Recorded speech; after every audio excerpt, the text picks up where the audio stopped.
Hello, hope everyone is good. So, we should be able to finish this today. I hope. I think so. Like, kind of judging on, like, a guide and where I am. I think we got this. So I do need 4 more recommendations, I think. We'll have a look to confirm and who with. So I'm kind of excited. I feel like, what if we don't do it? What happens? New characters are coming along as well. I think there is maybe one other character we've not yet met. So we should meet them today. How you doing, Feats? I want to, as usual, have my starry earrings for the game. I'm doing good, thank you. Right. You're doing God. Well, that's awesome. Now that is a positive attitude to have. I didn't even notice you misspelt it. Anything else? I don't know. I think the new emotes have been a bit delayed. Middy's not been very well. She's okay. Because I did see her streaming afterwards when she sent me a message, so she's okay, which is good news. So yeah, I think Middy just needs some personal time. I'm not sure. She didn't say that, but she said that she's ended up. Well, I don't know whether to say or not actually, but she's okay. It's all good. You've seen the light.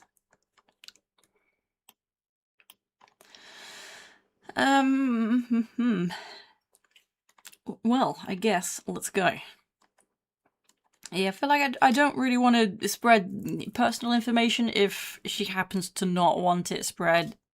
So I feel like maybe I keep it to myself, just in case. What am I looking for? Gog? No. Itch.io. Jesus.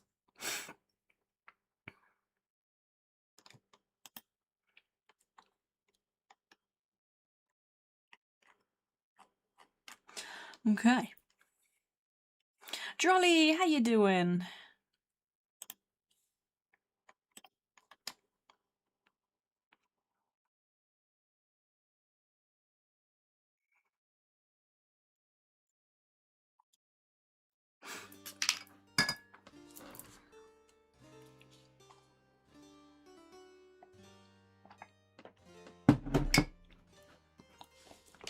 Cool. Continue. Humphrey Bell, who is this coming you? So this was a new character. A little shy, but pleasing to the eye.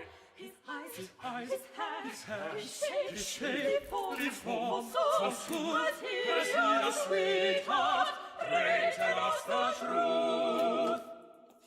Aww.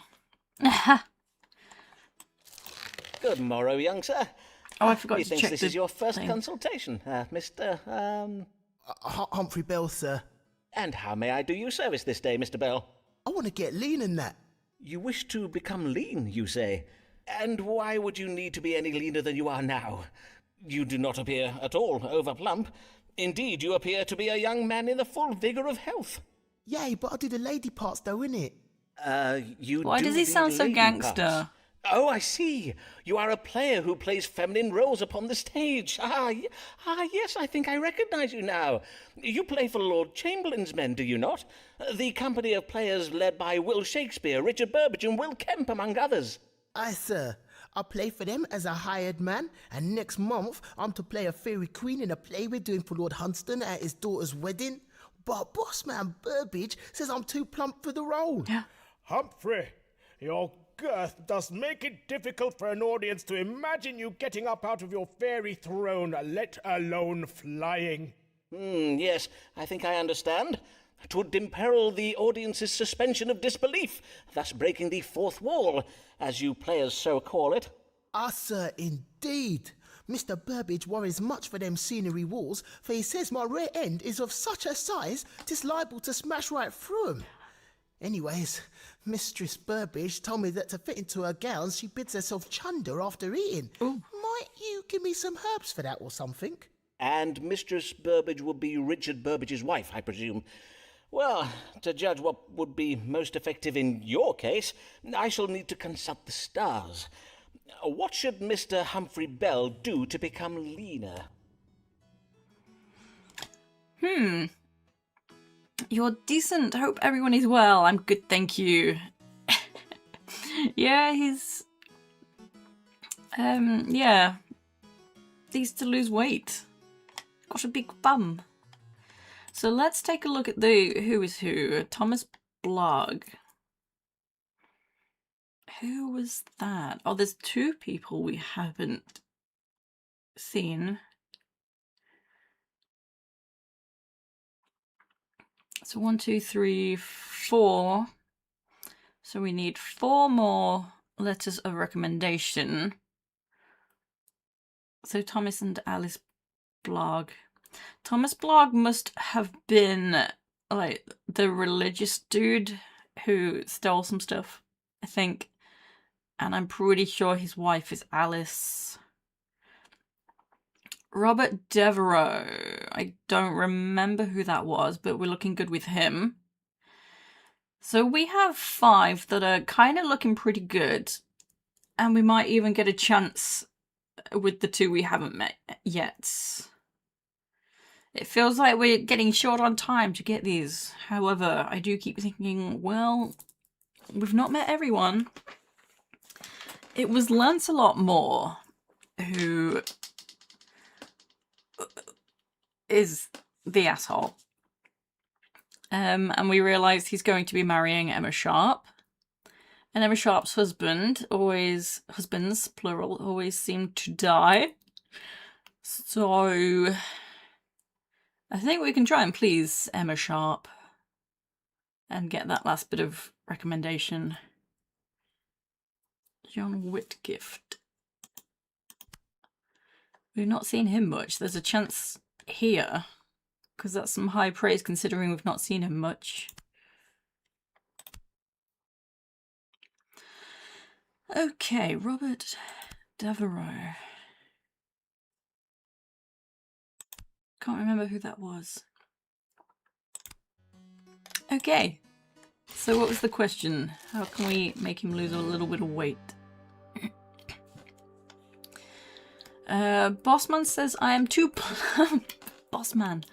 Too plump to play a fairy queen. What can I do to make myself leaner? Let me grab my my notebook, because I was writing down the zodiacs.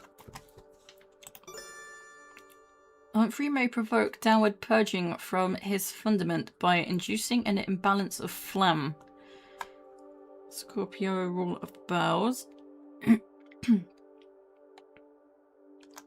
When it says fundament, I thought that meant the genital region, and then something came up where it kind of implied actually it was the bum. Humphrey may induce upward purging from his stomach by consuming Canisico excrementum to induce an imbalance of colour. So Cancer... don't have this one yet. Ruler of the stomach.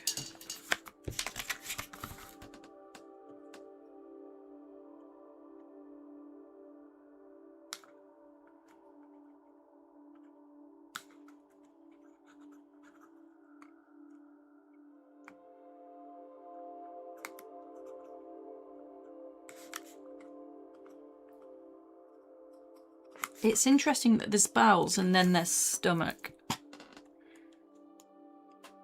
Mars falling in Cancer. What did that say? Venus in detriment in Scorpio advises mild imbalance of phlegm.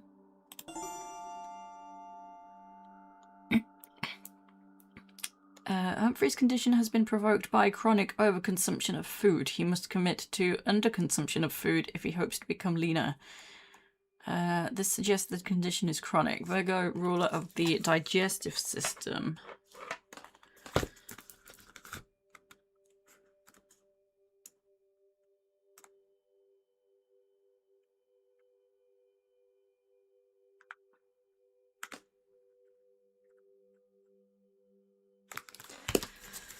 No, they don't, to be honest. I feel like not this one, because this implies he's eating too much, which I don't think that's the case. Ark, how you doing? So, something to make him shit himself a lot, or something to make him vomit. He did suggest something that someone already used for the vomiting. So probably this. He ate lettuce from the US. Oh dear. Oh, is something going on there with the lettuce? I've actually not heard about that. I know the Canadian fires are affecting America like a lot. Oh, a parasite outbreak. Damn. Yeah, that's not good. I hope that gets sorted soon. Oh, I was hearing about that the other day.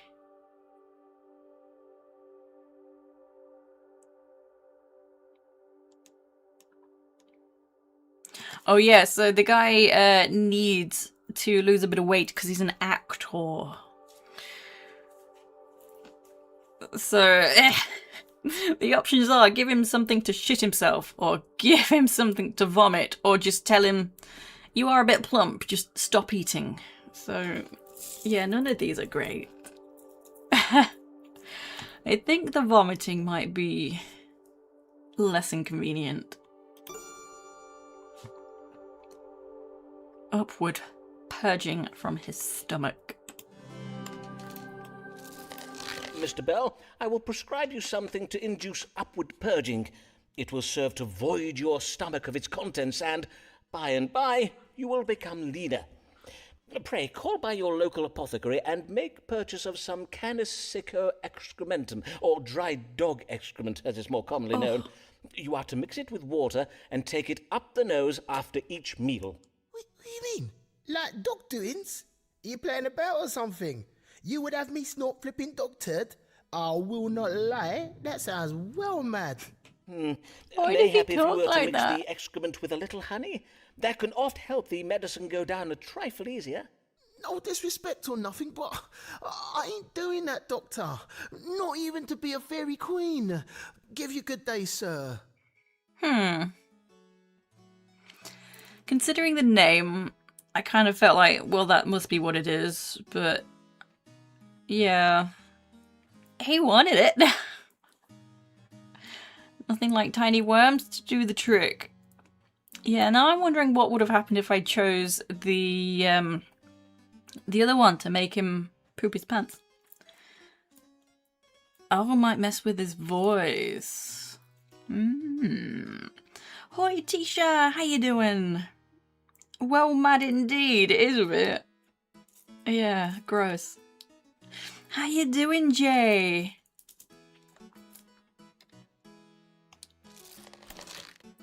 Okay, so, not good. The Querent sought assistance to become leaner in order to play the role of a fairy queen in one of Mr. Shakespeare's plays. I did advise the Querent to induce upward purging by taking dog excrement up the nose after each meal. Methinks the Querent took my advice rather ill. What is in that doctor man? He's away with the fairies or something. Mayhap he knows one who could play for Mr. Burbage. Favored is Essex and close to the crown. Nobles like him do fare up more than down. His family's too grand to jail, too rich to jail. But if Essex disobeys the Queen, she'll put him in the ground. So who was this one? Robert Devereaux. So we're doing good with him.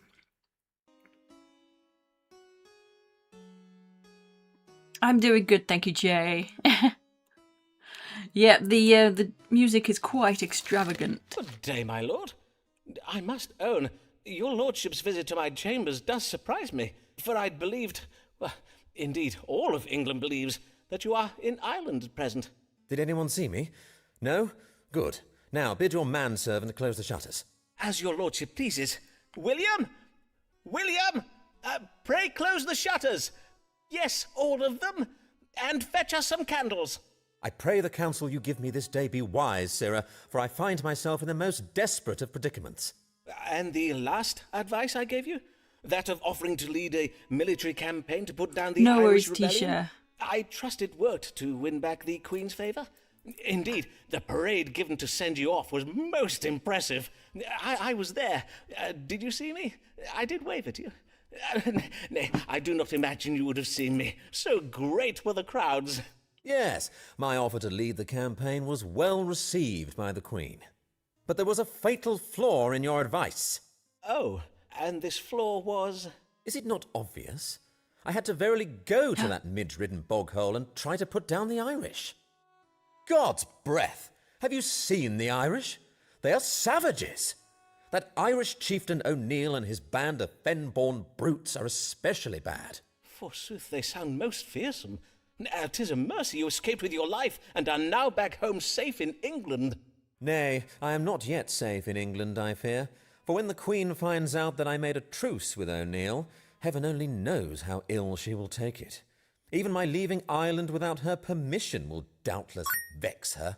Then the Queen has not been informed of your return? Nay, she knows yet nothing of it. I am at present taking refuge with my sister, the Countess of Devonshire, at her country estate. But I cannot hide there forever. Hence I am come to you this day so that the stars may advise me on how I may extract myself from my current predicament and win back the favour of the Queen. Then let us see what the stars advise. How might Lord Devereux escape the displeasure of Her Majesty the Queen and regain her favour? Damn, son. Jay, GG on your 3-stream streak. Oh, yeah. You've been packing stuff, put some in the car, driving back home tomorrow. Nice. I hope you have safe travels. Yeah, the description of the Irish here just sounded a lot more like the Scottish. So, yeah, this... So, how might I regain the Queen's favour? God will help Devereux if he appeals to the Queen's vanity and exercises patience, represents vain authority, advises patience. Must use his best asset to ward off the Queen's anger, his magnificent body. Moon in detriment with Capricorn represents a female malcontent, the Queen. Devereux may revive his hopes for a brilliant career, all is not lost. House of Hopes. Devereux must contrive a way to make the Queen see his disobedience within the context of their personal relationship, rather than as an act of disloyalty to the crown. Mercury suggests intelligence. Did I write that down? These still both seem not very good. Mercury, yeah, intelligence. Venus in detriment with Scorpio represents rebellion. Devereux imperils his legacy with his tendency towards confused optimism.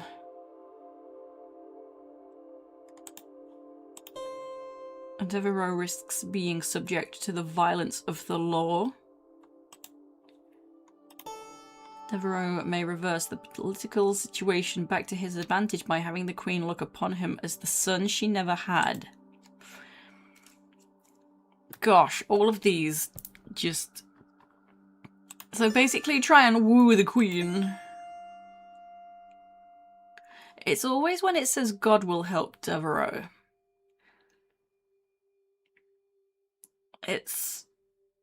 It doesn't feel accurate whenever something says that. Must use his best asset to ward off her anger, his magnificent body. May revive his hopes for a brilliant career. So that's just being really hopeful. And then this one is kind of...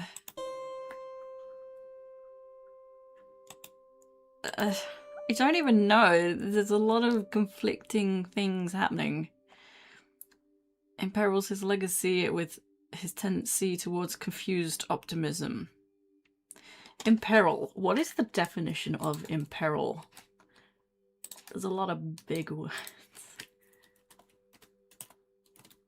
Oops.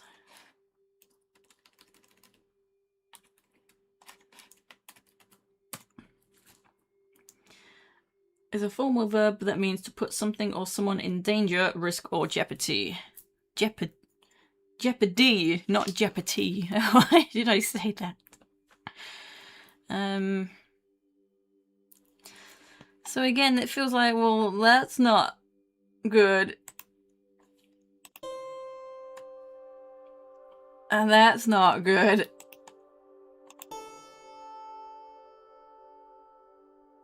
I feel like maybe B is still the answer.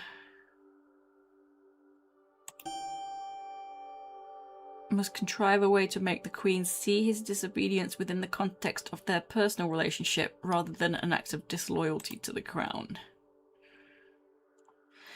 I think this one, rather than try and woo her.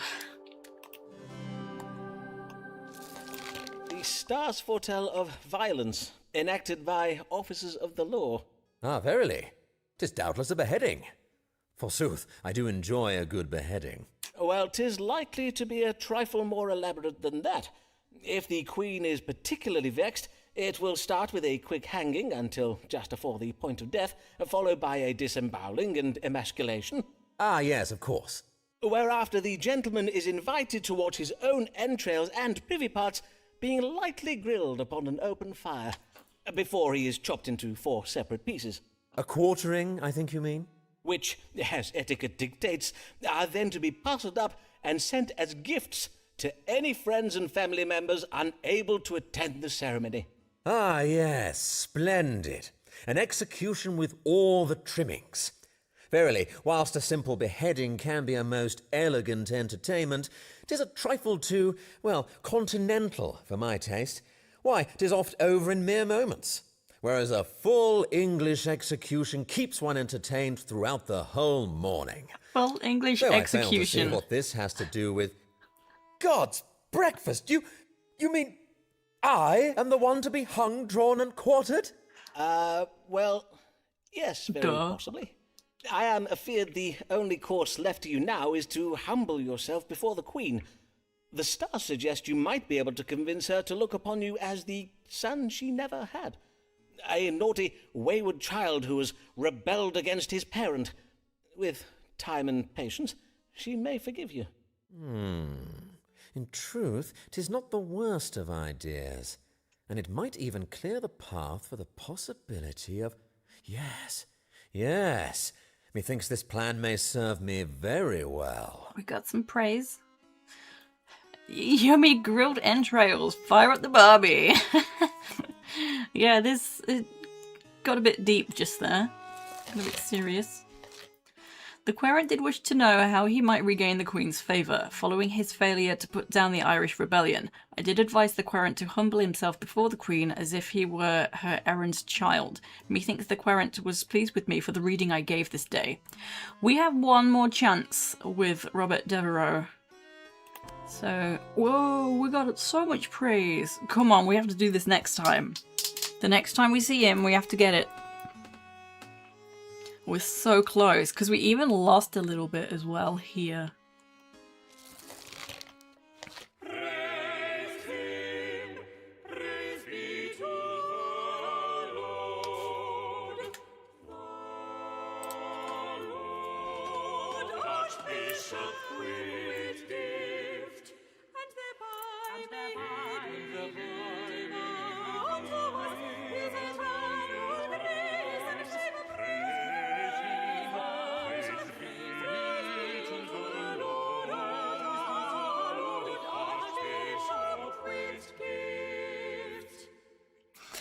Okay, this guy. So, we've only seen him twice, and actually we're nearly halfway there. Good day, Your Grace, and well met. Might I okay. inquire whether your grace has made a decision regarding whether to give Thomas Blagg the bishopric of Salisbury? Ah, yes, Dean Blagg. I had my chaplain look into what you told me regarding my dean's stewardship of Rochester Cathedral. Methinks you said he was a skilled and I think we're competent going to lose manager. some praise here. Did you not? Well, it seems that could not be further from the truth. For not only has Dean Blagg been embezzling coin from the cathedral's accounts, many items of furniture have gone missing. Damn. Oh, indeed? Of course, I will make nothing of it, as I wish to avoid the scandal. I merely told Blagg that I could not offer his bishopric due to various episcopal and doctrinal constraints. Of course. And what problem would your grace wish me to address this day? Oh, 'tis a problem with my other deans. With each passing day there seems to be a new dean at the palace gates, come to petition me for this wretched bishopric of Salisbury. Presently, 'tis Owen Wood, the Dean of Armagh. Since he returned from Ireland, he talks of nothing else. How tiresome for your grace. Indeed. I have told Owen that I am giving his request careful consideration, but in my experience, this only How you delays doing, a dean DJ? for so long. I do have to grant the occasional bishopric, or else my deans become restless. Doubtless, your grace.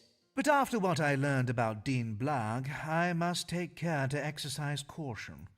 Hence, I would have you tell me anything you know, that is, anything the stars reveal, about Owen Wood, that would render him unsuitable to perform the role of bishop. Then let us ask the stars. Is there any reason why the Most Reverend John Whitgift, the Archbishop of Canterbury, should not grant Owen Wood the bishopric of Salisbury? Did we meet Owen?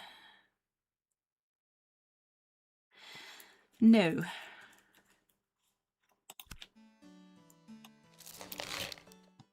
So we have no idea who this is. And this is one of them where it's like, oh, I don't know. Also, for context with this guy, I forgot a detail and I gave him the wrong star reading because actually the person he was talking about had stolen some stuff and I forgot. Just managed to type 100% of letters in a word. Well done, you. Sometimes it's not so easy. While Owen is uncertain about whether he will be offered the bishopric of Salisbury, he remains optimistic. Jupiter optimism.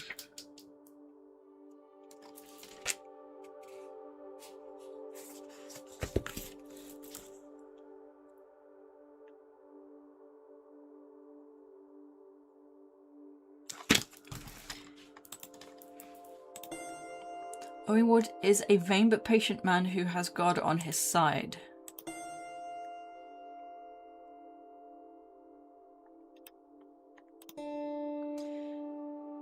It's impossible to please. I don't think so.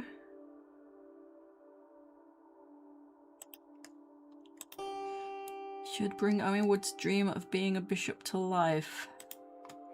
Okay. So the B scenario. When it comes to his relationships with women, Owen Wood has a creative interpretation of the teachings of the Bible on the sin of adultery. Oh my goodness. Oh. Mercury indicates creativity. Yeah. Venus in detriment in Scorpio represents adultery. Owen Wood has betrayed his wife. An unexpected problem may arise concerning Owen Wood and some unborn children.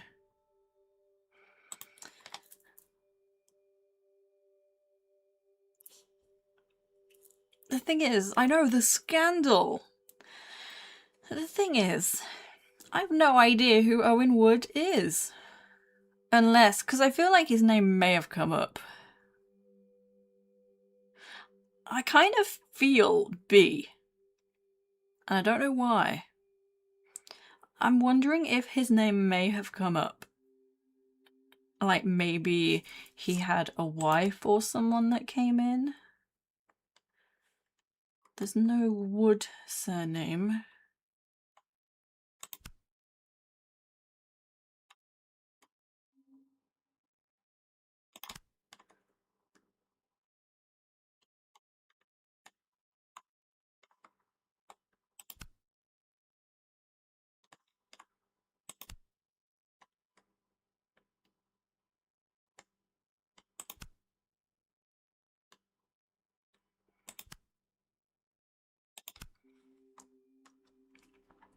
It's a gamble.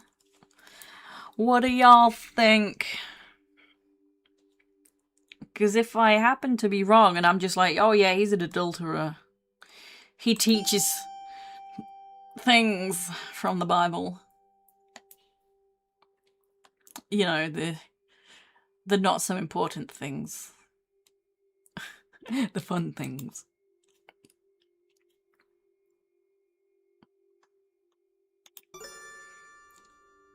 And A is like, just give it to him. A is the yes, let him have the bishopric. And B is like, no, he's been adultering.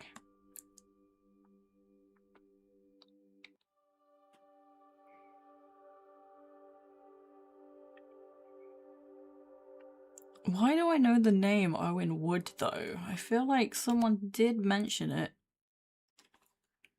Who is this guy? John Woodcliff.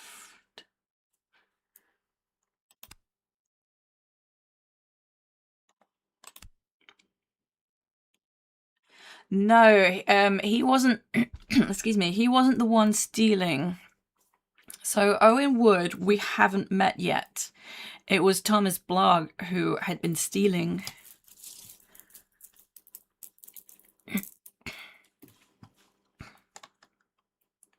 And yeah, I forgot. And I said, oh no, he's cool. Wait, no, he's not. Enrique Oliveira, welcome in. There are only two options. Yeah, so like either yes, let him have the bishopric, be the bishopric of Salisbury, or no, because he's been adultering. So A and B. It's just hard when we don't have any idea who this character is. This is a dilemma that I keep having when people are talking about characters and it's like, well, I don't know. Why are you asking me? You go B because you're petty. I am feeling B. I don't know why. Maybe his name came up randomly before. Someone was just gossiping.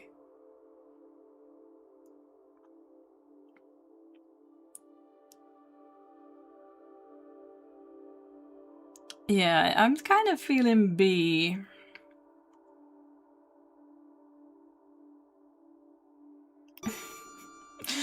God damn. I just feel really bad if I'm wrong. I must advise against granting Owen Wood the bishopric, for the stars reveal that he has sinned most grievously. Ah, verily? Grievously, you say? I am afeard Dean Wood did commit the sin of adultery. Ah, nothing else? 'Twas more than once, your grace. Doubtless, doubtless. While I appreciate your most excellent discernment of this information from the stars, I must own that Dean Wood's extra-clerical activities are already well known to me. Why, even my own wife has had a tumble with the man. Gosh. Your grace, I Maybe am that's sorry. why I know the Oh, name. Sarah, in truth, 'tis of no consequence to me. What occurs in Lambeth Palace bides in Lambeth Palace, as we like to say. But you are right to remind me of Dean Wood's indiscretions. You'd go B So too. mayhap it be not wise to elevate Owen to such a public position as bishop. I do have the reputation of the church to consider. Indeed, your grace. I will tell Owen that while I had every intention of granting him the bishopric, my hands are now tied due to various episcopal and doctrinal constraints. Very wise, your grace. And one more matter, if I may. Has your grace yet had the opportunity to consider the granting of my medical license? Ah, yes, that. Once my chaplain has finished looking into the matter, I shall be giving it careful consideration. Good day. Good day. So, yeah, it seems I know Owen Wood's name because this guy's wife has been coming in and, well, everyone's been adultering with everyone apparently, but I think she must have also mentioned Owen Wood. So thank goodness we just tried to assume he had been adultering. The querent did wish to know whether he should grant Owen Wood the bishopric of Salisbury. I did advise the querent against granting Owen Wood the bishopric. Methinks the querent was a little pleased for me with the reading I gave this day. So we had 2 more visits with him, so that did go well. We're back to where we were, because it went down. So it's going to be tight. I don't know if we're going to get this recommendation from him. Who knew the moon and the stars was such gossip busybodies? Ashamed to disappoint Owen, but the church cannot tolerate scandal of this nature. We are not the Catholic Church in Rome.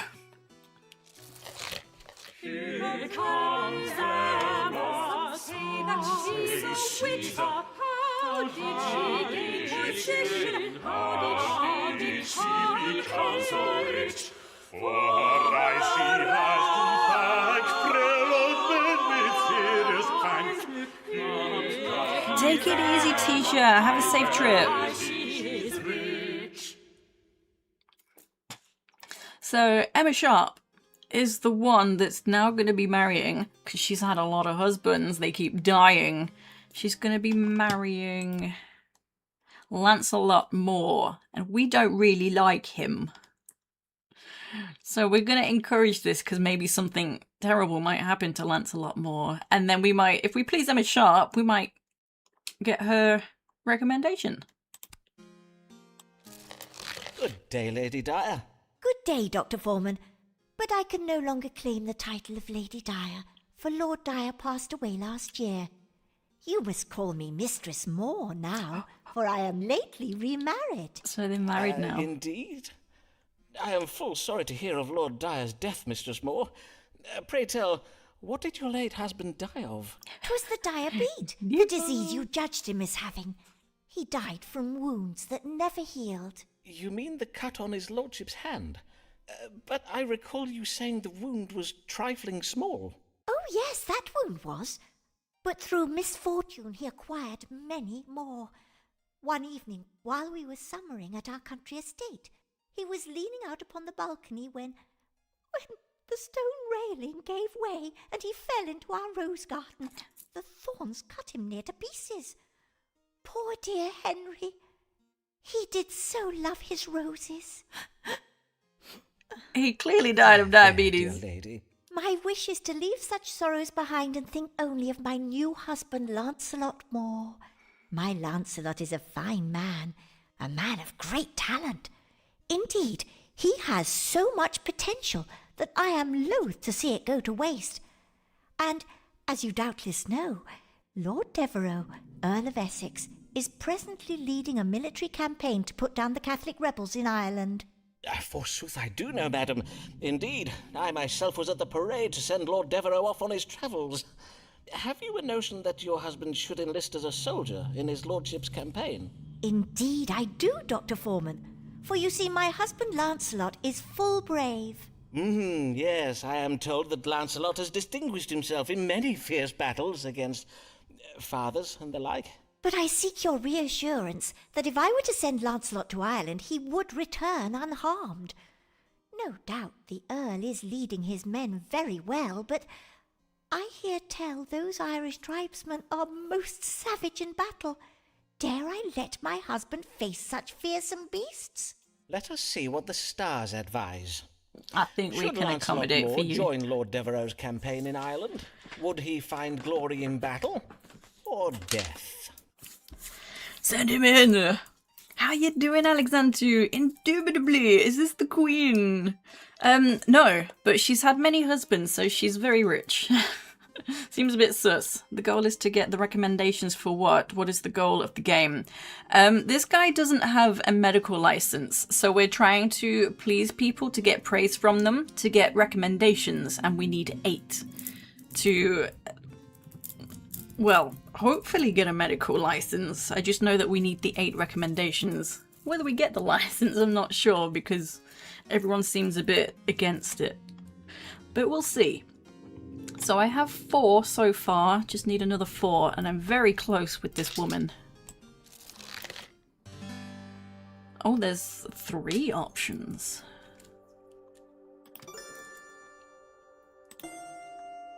Rebels are both intelligent and cruel.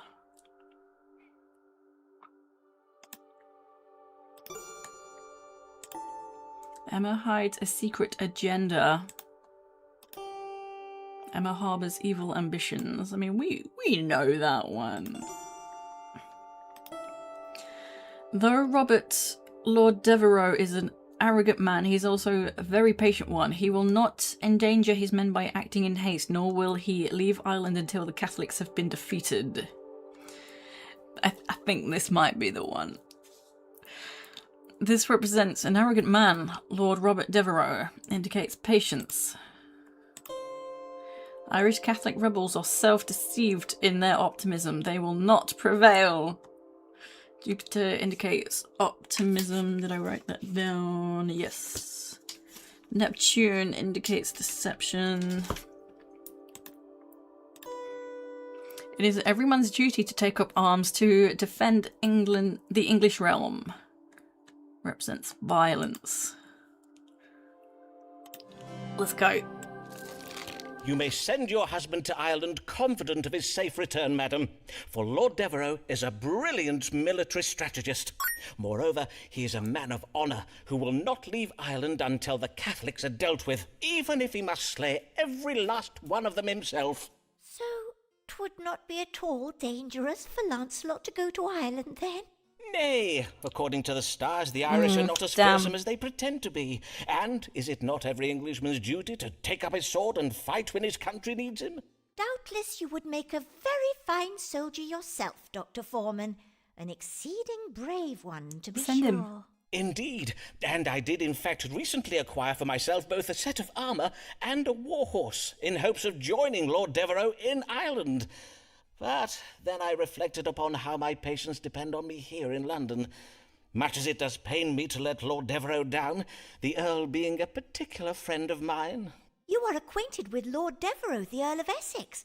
My, Dr. Foreman, what fine company you keep.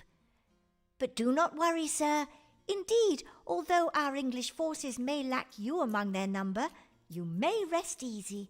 For with my Lancelot and your Lord Devereux leading the charge, victory against the Irish is assured. Crap. We've lost some praise. Alexantu, GG on your 140 stream streak. Holy crap. Oh, what could go wrong in a fight against the Irish?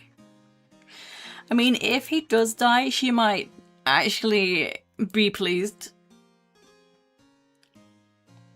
She might come back later and be like, oh no, thank you though.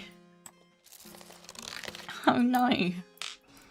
Querent did wish to know whether she should send her husband Lancelot more to fight in Robert Devereux's military campaign in Ireland. I did advise the Querent that it was safe to send her husband to fight in Lord Devereux's military campaign. Methinks the Querent took my advice a little ill. That was 5. That's not bad. That was only 5. So, as I say, she might come back and say that he was killed, and she might just be very, very pleased.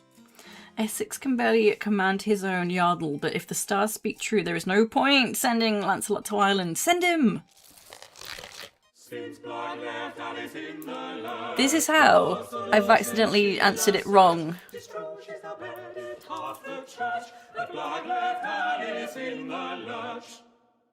So essentially I should have said, oh no, it's dangerous, don't send him. And she'd be like, cool, let's go. Damn, I have a bad feeling about the choice. Would go more to B. I can't remember the choices of that last one.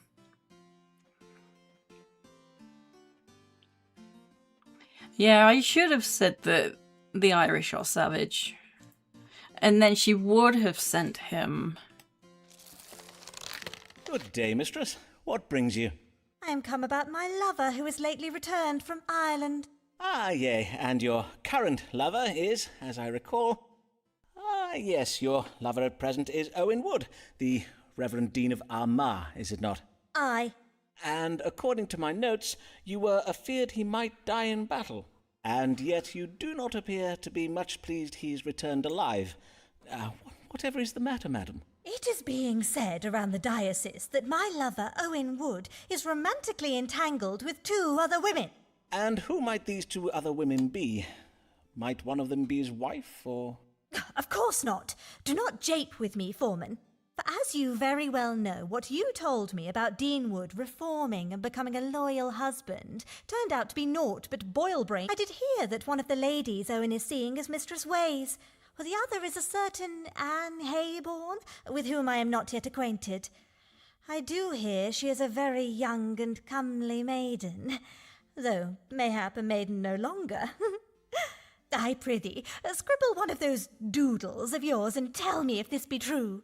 Madam, if you will but afford me some silence and calm, I will compose one of my doodles, as you so call my mathematically precise astronomical charts, and endeavour to answer your question.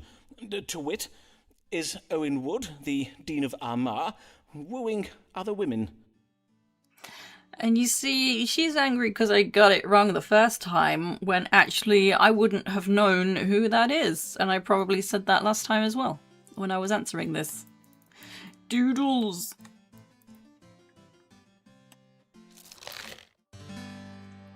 Pardon? I'm not sure that's how that works.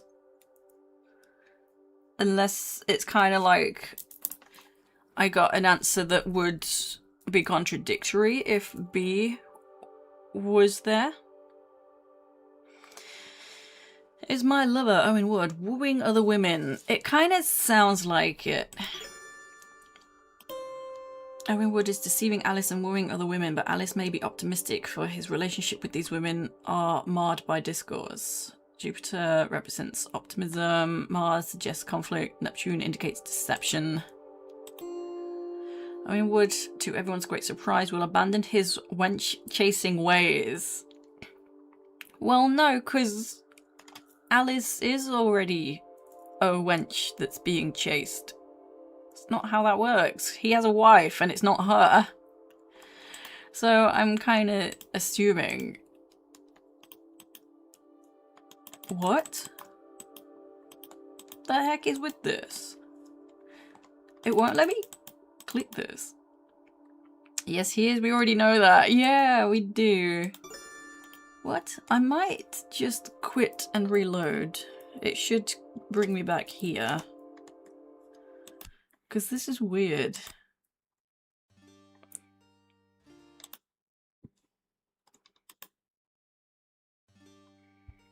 Unless that's maybe the point, but why would you already skip B? The choice of letting me choose B? What?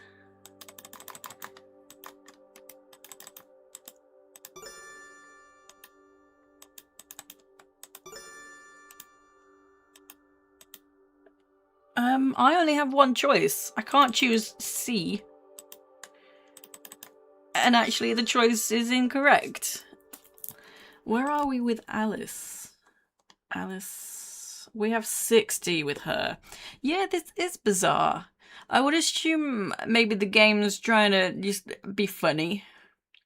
And be like, no, you have to choose this. But it already skipped out B, so it just makes it even more confusing. I'm kind of forced to go with the wrong answer. What was Alice again? 60, so not that close. We do have a lot more meetings with her though.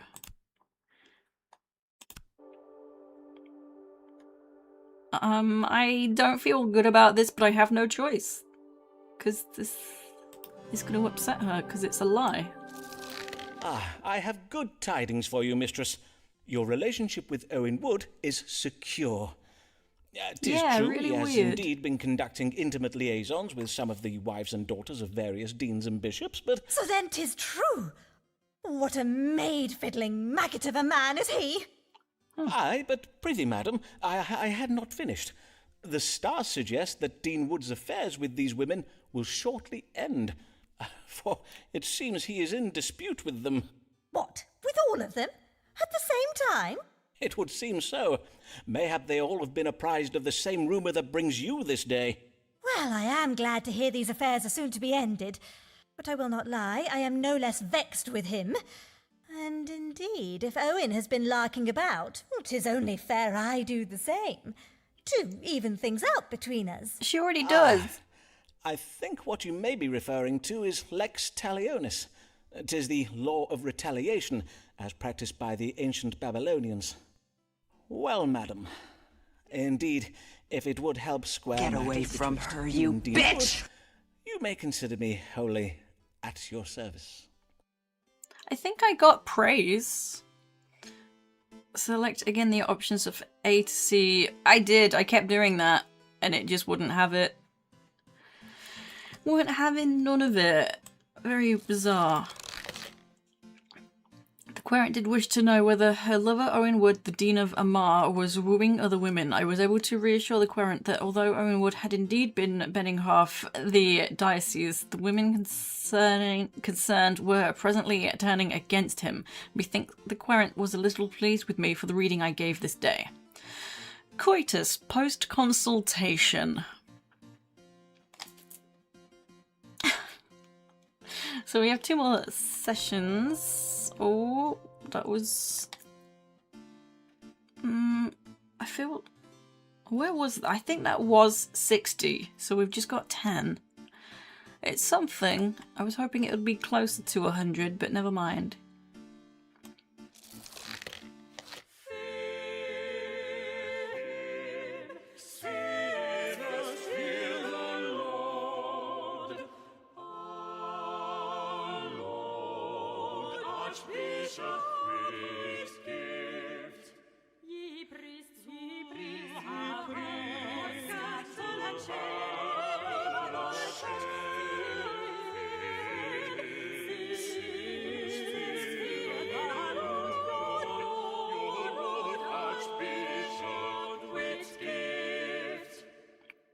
Apparently the night wasn't that good. I know, the songs are so good. God give you good even, your grace. I trust you were pleased with the previous counsel I gave you? The advice I gave against granting Owen Wood the bishopric of Salisbury. Ah, yes. Your counsel did indeed prove sound. For Dean Wood is now cods deep in scandal. The parish council has received numerous paternity suits, and 'tis said that scores of defiled wenches bethrong the gates of his deanery each morning, clutching suckling babes and demanding recourse. As for young Anne Hayborn, she has had her reputation ruined, and Dean Ways is barely speaking to his wife anymore. On my word, how disgraceful. Aye, indeed. If only Owen had the sense to exercise more discretion. Yes, indeed, your grace. The Bishop of London, for instance, manages his affairs very quietly. I might have been able to look the other way, but in this instance I could not let Owen's indiscretions pass. For a wretched local woman by the name of Mary Payne got wind of the scandal and stirred up a public fuss about it. Oh, the devil take the woman and her bacon-faced husband. If I might venture an opinion, your grace, mayhap if we were to pay no heed to Mary Payne and her ilk, they would eventually tire of their animus and leave us all be. But is it upon such problems you come this day, or upon some other matter? I am come about my health. I believe I do ail of something. Then pray, describe your complaints to me, your grace. Well, I am afflicted with pain in my back, and at times I find myself hard of breathing. Indeed, I feel I may have phlegm in my chest, and I do bear these odd-looking spots upon my body that will not mend. If you will permit me to loosen your ropes to examine you. Oh, I see. Methinks I have a notion of what ails you. Let me confirm it with a reading of the stars. What troubles Archbishop Whitgift? Kind of almost could be the plague. Maybe, or... no, I suppose smallpox. Backache, short-windedness, and spots. Troubled with mattering in the breast. It causes chest pain, which is occasioned by corrupt phlegm having gathered in the chest. So what about the back pain? Advanced syphilis, perhaps? Almost certainly, definitely. Yeah, the very Noive. Gets worse before it gets better. Afflicted with knobs on the yard, a disease oft associated with lechery and characterized by wart-like growths on the privy member. Did he say anything about his genitals? Suggests the illness is chronic but intermittent. Nailed it! Suggests the severe imbalance of phlegm in the body. Suggests an addiction that may be reversed. Suggests a severe imbalance of black bile in the body. What was that? Libra, ruler of the skin. Write that down in case it comes up in a pop quiz later.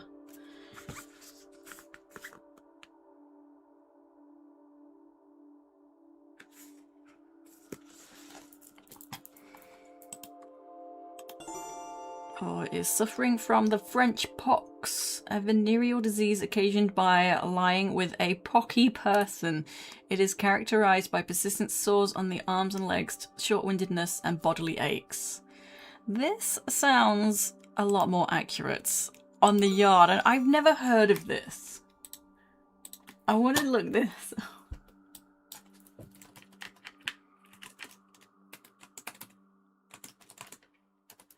Knobs on the yard.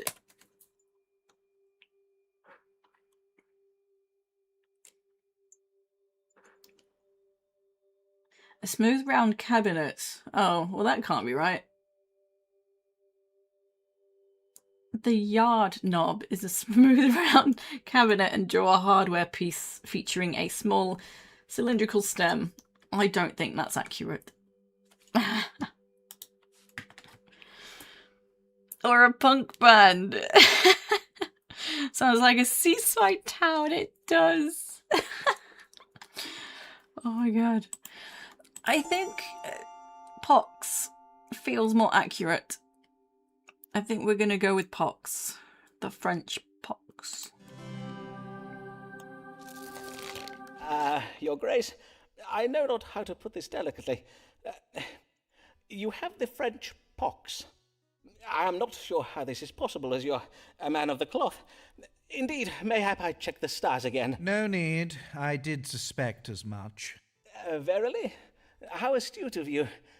The French pox can oft be difficult to cure, but in your case, it is not far advanced. This ointment of boar grease and mercury is to be applied to your entire body. It must be rubbed in vigorously to ensure the mercury is well absorbed into the skin. You may then expect to see the sores on your body start to heal within a matter of days. I see. And, I imagine your manservant William will be giving me this treatment? No, Your Grace. The grease is to be taken home with you and applied each night before bed for 9 days. Mayhap your chaplain could apply it to your Grace's body. Ah, yes, a fine idea. I thank you for this treatment, sir. Fare you well, Dr. Foreman. Before you leave, Your Grace, might I inquire again as to the possibility of you granting me a medical license? Your Grace did mention you would give it careful consideration. Ah, yes, indeed I did I not? Have no fear, Dr. Foreman. My chaplain is looking into it. Good day. Well then. Ah yes, a week of hiking around Nobson Yard.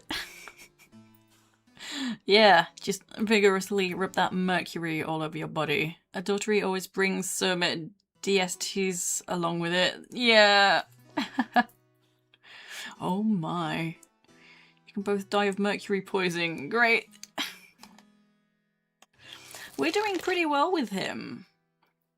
The querent did present with complaints of backache, short-windedness, and odd-looking spots. I did diagnose the French pox as prescribed bloodletting and an application of boar fat and mercury ointment to the querent's body. Methinks the querent is most pleased with me for the reading I gave today.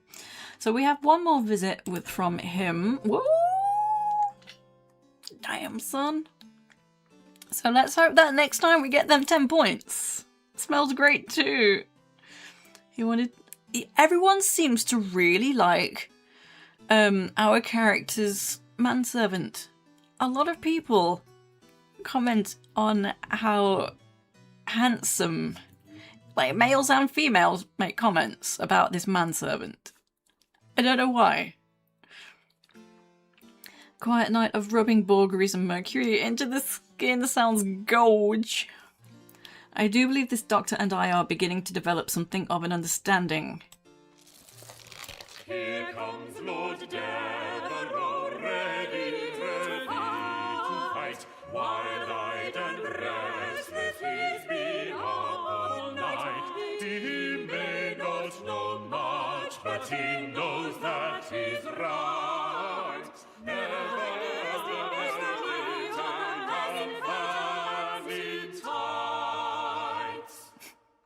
the rolling of the R's tickles you. It's like speaking to your relatives.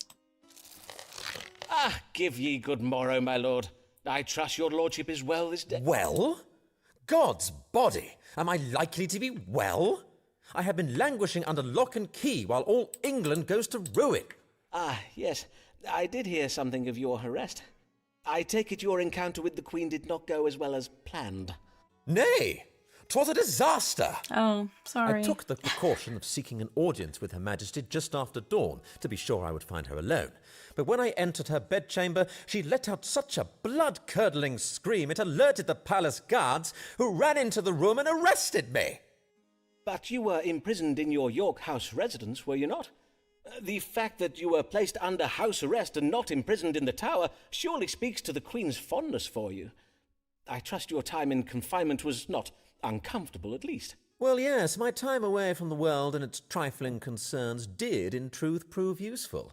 It afforded me time to reflect on larger questions, to take stock of my life and put recent events in perspective. Ah, I see. And what resolution did this quiet period of sober reflection bring you? A closer relationship with God? Or perchance you are resolved to spend more time with your family? What? Nay, I said my mind was turned to larger questions. To wit, am I destined for greater things? Am I chosen by God to rule a kingdom? For I must needs act. The realm is under threat from within. For why was I verily imprisoned? Was it merely to punish me for some trifling mistakes I made in Ireland?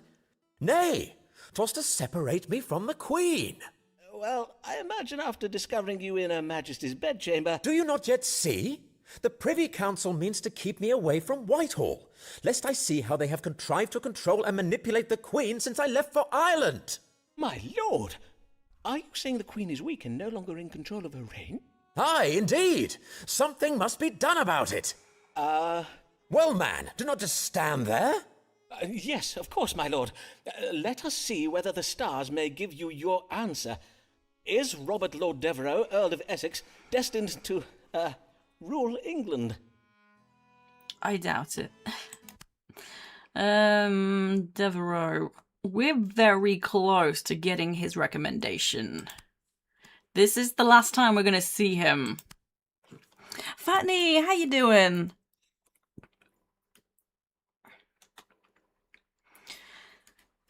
Let me...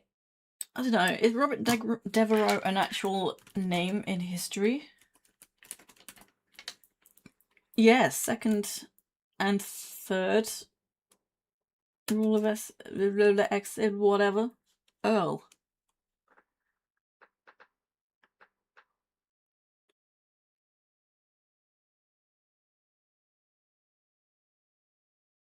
Oh, his highly ambitious and turbulent life eventually ended on the executioner's block for high treason.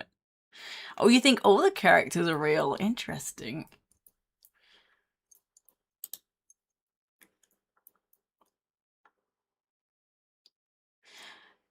So here we've got some bullet points. Rise to power, the Irish failure, rebellion and death, placed under house arrest and stripped of his monopolies, he launched a desperate failed coup d'etat against the government in 1601. He was executed at the Tower of London at age 35. Oh. Even Foreman was a real person. Ah. Who is this final person we haven't met yet?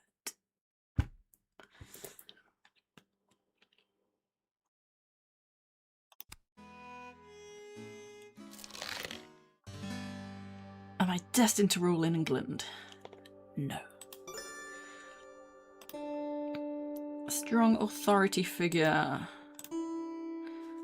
should use his substantial wealth to cleverly ensure cooperation with his plans. In short, Wow. he should engage in bribery.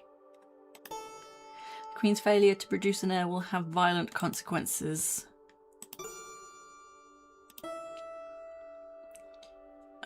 Robert Devereux suffers from geopolitical ignorance. A foreign sovereign is destined to rule England. Devereux is deluded about his legacy. Devereux does not reign in his ambitions. He will die. This feels like the one. Let's see what C has. Devereux will do well to limit the influence of his friend's advice upon him. Devereux is secretly motivated by his feelings about the Queen. Now he has been treated by her. I don't understand either of these. Would do well to limit the influence of his friend's advice upon him. Is secretly motivated by his feelings about the Queen and how he has been treated by her. I'm gonna go with B.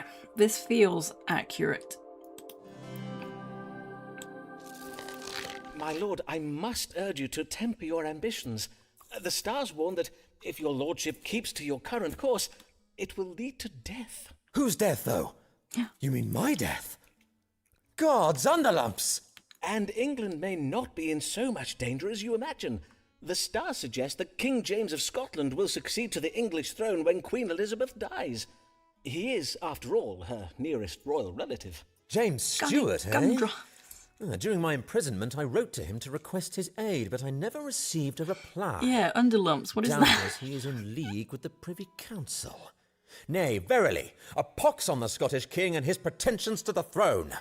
He would bring his full coterie of kilted savages down and install them in Whitehall Palace, where he would doubtless have us all eating porridge for supper. I do hear that porridge is a healthsome... I appreciate your concern for my own safety, Sirrah, but my duty lies with the realm and the safety of its people. No. If I must die, let it be for the sake of England, for God, Queen, and country. We lost praise. The querent did wish to know whether he is destined to rule England. I did advise the querent that he is not destined to rule England. I should have just said yes. I'm still getting used to pleasing the querent, the client person. And that he must temper his ambitions lest they result in his death. Methinks the querent took my advice a little ill. So we won't see him again. Damn, that was so close.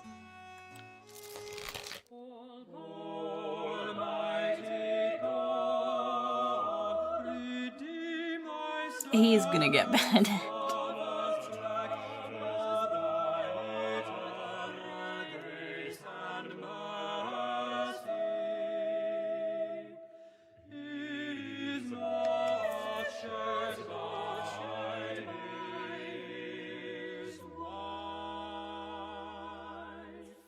He was the one that was stealing from the church. Good day, Dean Blarg. How now, good sir? I see you do ale of something. Oh, have you do beheaded? ale of something, foreman. Forsooth, I fear I am very ill indeed. For I tremble day and night with fever, and my face does itch and prick with pain. Verily, you do exhibit upon your nose and cheeks a rash of a most remarkable hue. Before you do this reading for me, foreman, I must have your word that you will not speak of this to my wife, Alice. In truth, I have had her believe that I was set upon by an angry swarm of wasps that have lately been nesting in the north transept of the cathedral. I do understand. A kind husband would naturally wish to shield his wife from any undue distress. Ah, yea, that of course. And there be also the small matter of the promise I did make to restore the Blarg family fortune before I died, and thus not leave my wife and children to live in penury when I am gone. If Mistress Blarg were to think that I am gravely ill, it would provoke some awkwardness between us. that I would rather wish to avoid. Ah, I take it then that your finances are also in poor health. Alas, they are. For as you accurately predicted, the Archbishop never did grant me the bishopric of Salisbury. It would seem his grace is content for me to remain in my current state of penury. I see. Well, as to your wife, Alice, be not afeard, sir. We doctors take querent confidentiality most seriously. As Hippocrates did say, testa Apollinum medicum secreta. Among other things. Now, mayhap we proceed to consult the stars on the matter of your condition. With what disease is my querent Thomas Blagg troubled, and how may he be cured? So I don't know if we might lose that before he leaves. Right now we have the recommendation. We've got 100%. But let's not upset him, because it might go down. Are we going to see him again? Thomas Blagg. This is the final time. Welcome to puberty. Yeah, 1500s England was quite messy, apparently. I have a red nose and cheeks and much bodily pain. What ails me? Suffers from erysipelas. Severe skin disease of the face that is accompanied with pain and fever. Suggests the possibility of death. Aries.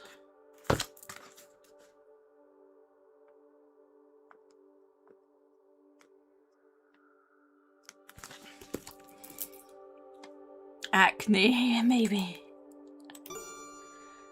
Evil digestion caused by the overconsumption of strong drink. Well, that doesn't sound accurate. Bone from a bone shore being a knob-like growth rising on the shin. Well, definitely not that. It can't be that. This feels too easy.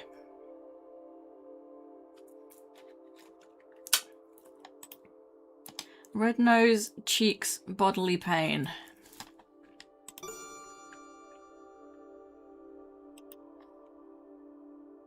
He didn't say he was vomiting, so he can't have the evil digestion caused by the overconsumption of a strong drink. So basically he got too drunk. It can't be that. It's gotta be this, but is it me? Or does this feel way too easy? Erysipelas.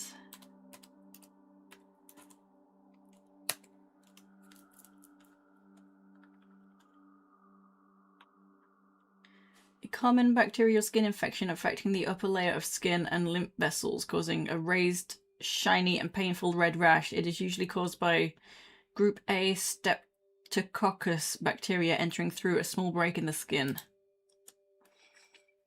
Aries. It's gotta be this. What was the other one that was just like, well, it's not that? So that's just on the shin. That's the leg only. It's gotta be this. How is it not gonna be this? It would seem you are troubled with a severe disease of the skin known as erysipelas. It is quite serious. Though you may find some temporary relief from the pain and fever by vigorously purging from your fundament. To induce such a thing, I do advise the consumption of a considerable quantity of prunes, or mayhap rhubarb. Of course, it does depend on the season. Erysipelas? Prunes? Oh, merciful Lord, if it be thy will that I should die, and if thou hast writ these mortal signs upon the stars, I beseech thee, have thy servant Simon Foreman speak the truth. Prithee, sir, I had not finished. Oh, my dear friend, I will not lie to you. Your condition is quite advanced. In truth, I fear you must prepare for the worst. If you will not share this grave news with Mistress Blagg, perchance you might speak to her from the safety of Well, from beyond the grave? That is to say, write her a letter that may be read to her after you're gone. Your loving words, though thus delayed, may provide her comfort in her time of grief and destitution. God bless you for your candour, sir, as well your wisdom and friendship these last years. I will now go and pray upon what you have told me. Okay. The querent did present with a rash on his nose and cheeks and much bodily pain, wishing to know both its nature and its cure. I did diagnose a severe case of erysipelas and advised the querent that he may die. I advised him to write a letter for his wife to read upon his death. Methinks the querent is most pleased with me for the reading I gave today. So that's number 5. May the Lord God absolve me of my sins, for I fear my wife Alice will not. Oh, yes. I think we've already got hers.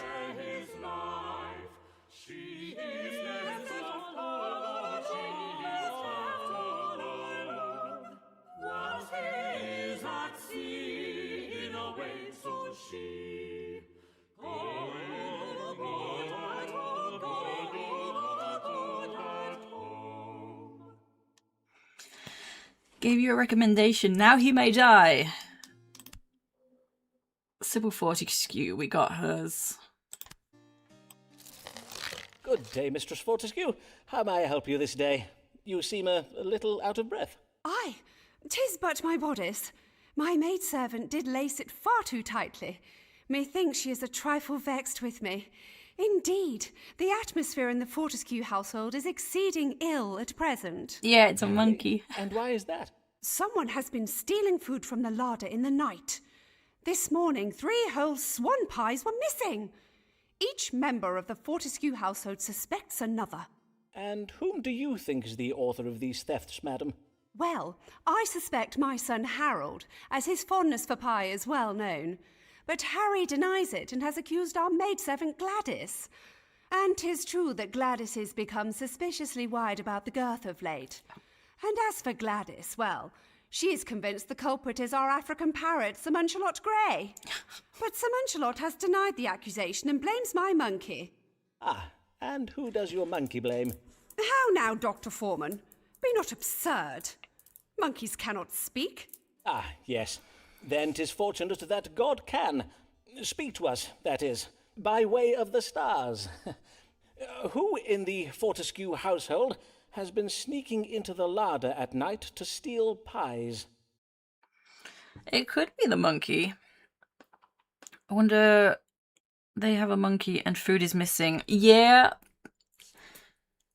Yeah, this woman's husband is a sailor, so I assume he has sailed to some exotic country and brought back a monkey. And a parrot, apparently. The lady herself. That's a good point. She said her corset was too tight. But she said it was because the maid had fallen out with her.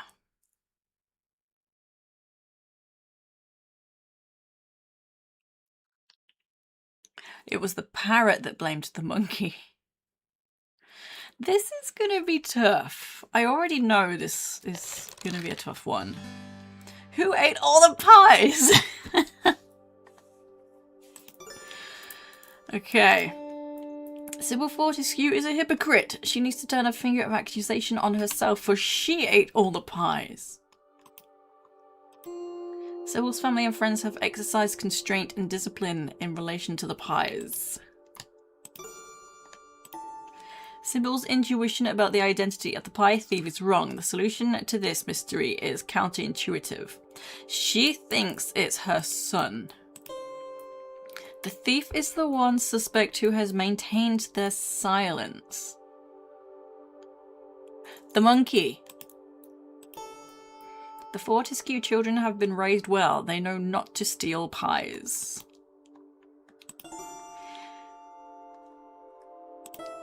Evil from a foreign country is indicated here. Is this like implying it's the maid? Mistress Fortescue is advised to make changes to her will. She must cut her maidservant out of it. If the maid is angry, she can't have possibly eaten the pies, because if she did and she's being accused, she'd be a bit shy. Like, oh, I've been caught. So it can't be the maid.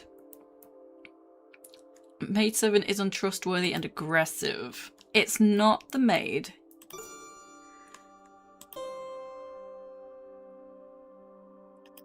B is the monkey. And A is herself. The range of these patients. Oh God, shall I find fame and fortune? Oh Almighty God, will my ailment be healed? Oh Lord, who ate my pies? Shall we go with the monkey?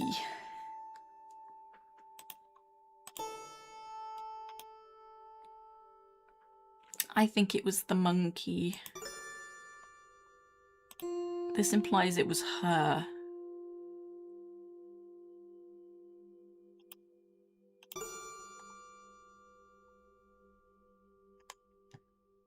She with a baby, so she eats so much. She does like extravagant banquet meals. I'm gonna go with the monkey. Madam, you may eliminate your son from your inquiries, for according to the stars, you have educated him well, and he knows not to steal pies. Harry is innocent, is he? Then who has been eating our pies? I am afeard it is the very last individual you would suspect. An individual who is in this very room with us now. How now, Dr. Foreman? Surely you would not accuse me? Oh, nay, That not monkey you, put its madam. hand on its hip at the same time. What's your name again? You mean to say Sir Nanahad has been stealing our pies? Oh, my days! What a naughty monkey! Quite. He is most naughty indeed, 'twould seem.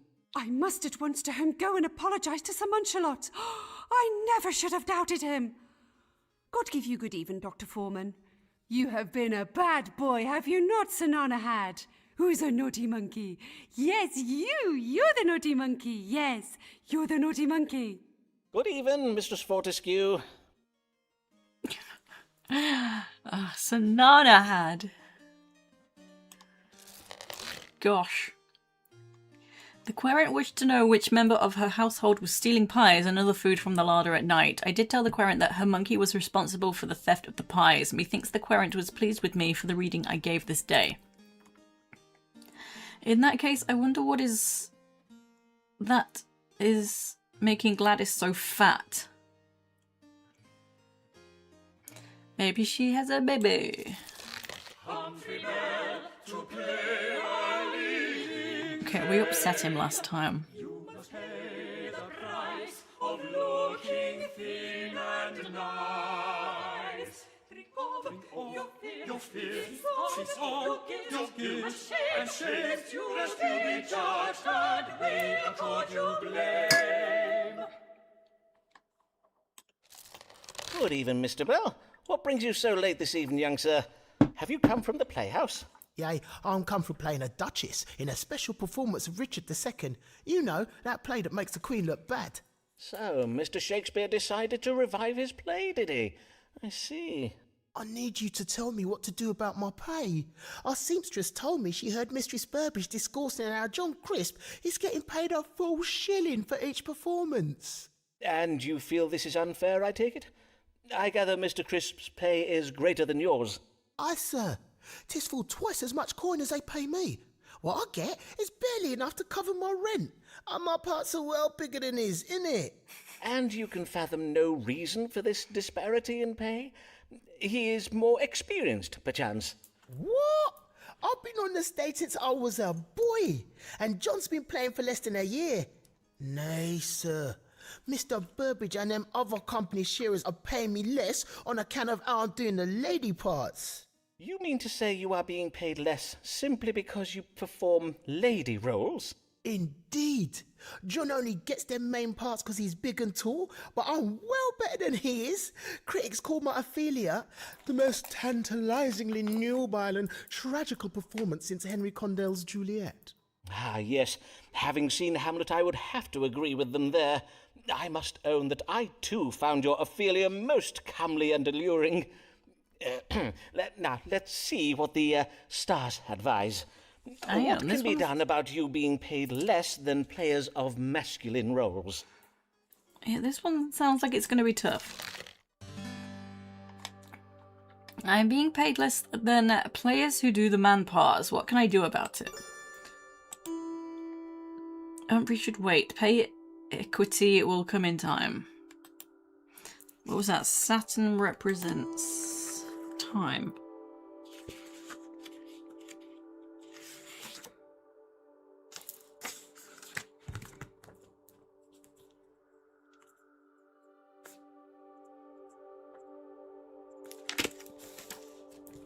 Unionize. Humphrey can solve his problem by using his romantic allure to seduce a woman. What? Let him consult the stars.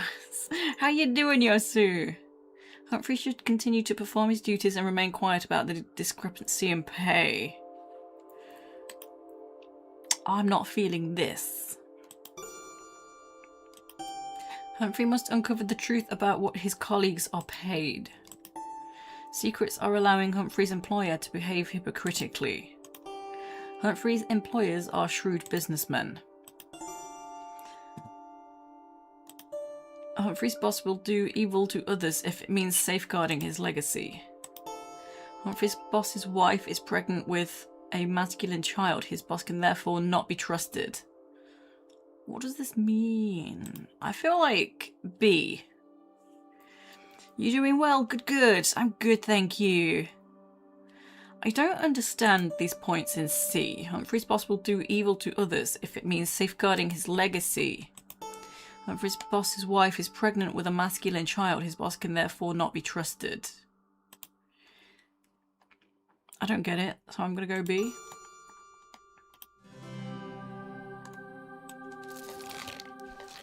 According to the stars, your employers, the Lord Chamberlain's men, are very wise businessmen.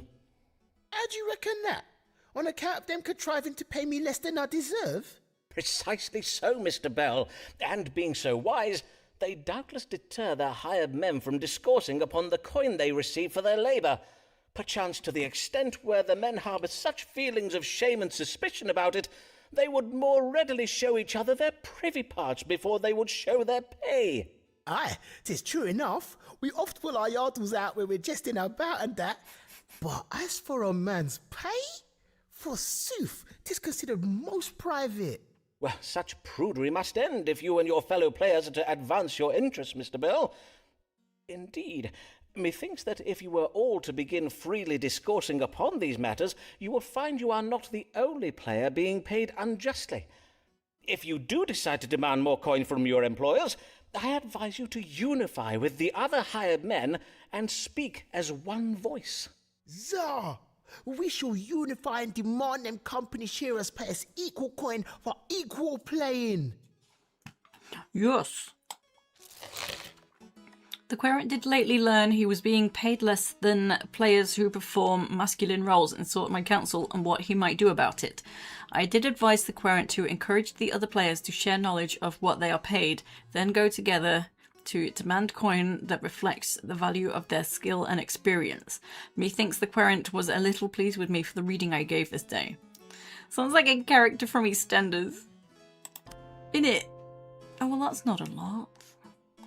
I wonder where he got this notion of unifying from. Dr. Foreman is well ahead of his time, innit? Hear ye, hear ye! Piss off, Ghost! Earl of Essex, foiled in Queen, kidnap, attempt, shocker! What? Biggest treason fail since Babington plot! Hear ye! Well, Robert Devereux, Earl of Essex, has been arrested for plotting to kidnap the Queen and install himself as protector of the realm. Devereux is reported to have bribed a company of players to stage a revival of William Shakespeare's King Richard II, as This play invites treasonous comparison between the weak and competent King Richard and our present sovereign, Queen Elizabeth. It was Devereux's intention to use it to rouse an angry mob and lead them to the gates of Kensington Palace. Failing to muster sufficient support from the London populace, however, Devereux was compelled to return home to Essex House, where he was arrested. Well. Alice Black, she is a wife. 'Tis one way to live a life, oft with misfortune and with strife, especially if you be Black's wife. Where are we with Alice? Ooh, 70. I can't remember what she wanted last time.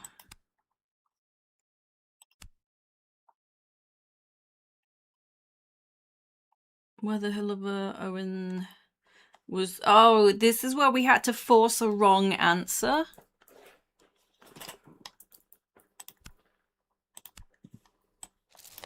Good day, Mistress Blagg. Pray tell, how did things fare with your gentleman friend, Owen Wood, the Dean of Armagh? Alas, 'tis all over betwixt me and Dean Wood. I did ask him for a small loan, and he was most insulting about it. We have not spoken since. And I think I know why his ardour for me has cooled, for I did lately learn that he has been bedding half the women in the diocese. Ah, yes. I too did lately hear of this. So it seems your stars were right. There verily were other women vying for Dean Wood's affections. But this day I am come about my husband. Methinks he is ill, yet he pretends he is not. Ah, pray describe his symptoms to me. Well, yesterday I did remark that something was amiss when Molly McDoon and I returned from the playhouse. Well, there was a special performance of Richard II at the Globe. Know you of it? Oh, 'tis the play that makes the Queen look bad. Aye, I know of it. When I came in the door, there was an awful racket coming from our upstairs rooms. I went to see what the matter was and found my husband tucked up abed, moaning and wailing, and with a monstrous rash all over his face. He told me some nonsense about having been stung by wasps, and that he is merely tired. But I do not believe him. I see. I bid you, Foreman, tell me true, for I grow ill with worry. Is it grave? Blagg had better not think of dying on me afore he has paid his debts. Ah, for as his widow, by law, you would inherit them, would you not? But mayhap there is little to worry about. Let us consult the stars and see. What ails Thomas Blagg, the Dean of Rochester? Yeah.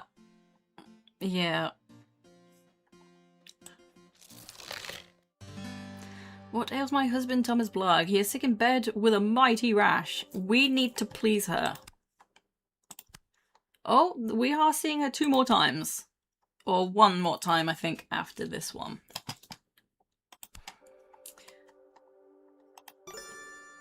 With the melancholy, a disease characterized by much woe and a preference for remaining abed. Did I put Virgo? Yes. Suffering from swelling in the cods.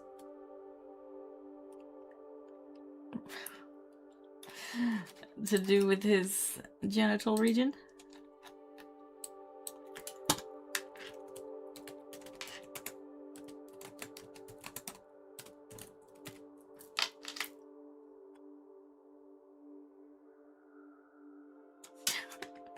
Scrotal swelling is what Google says. Erysipelas, which is what we diagnosed him with. I know, that was a bit like, gee, thanks Google. You couldn't have worded it any other way. So, are we gonna tell her? I think we best tell her. She can at least try and marry someone that's got money.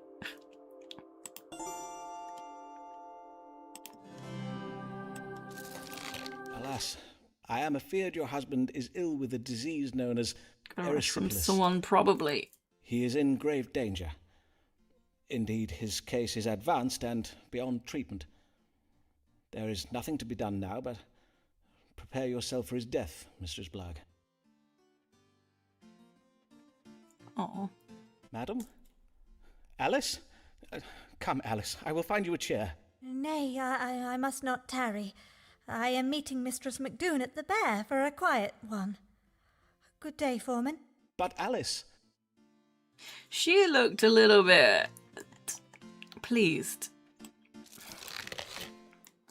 The querent's wife did come about her husband, whose symptoms include loud moaning, a severe facial rash, and a preference of remaining abed. I did diagnose erysipelas and warned the querent that her husband would most likely die. Nothing. Just nothing. Nothing. Hear ye, hear ye! Traitor loses head after losing mind. Earl of Essex gets the chop for treason. Hear ye!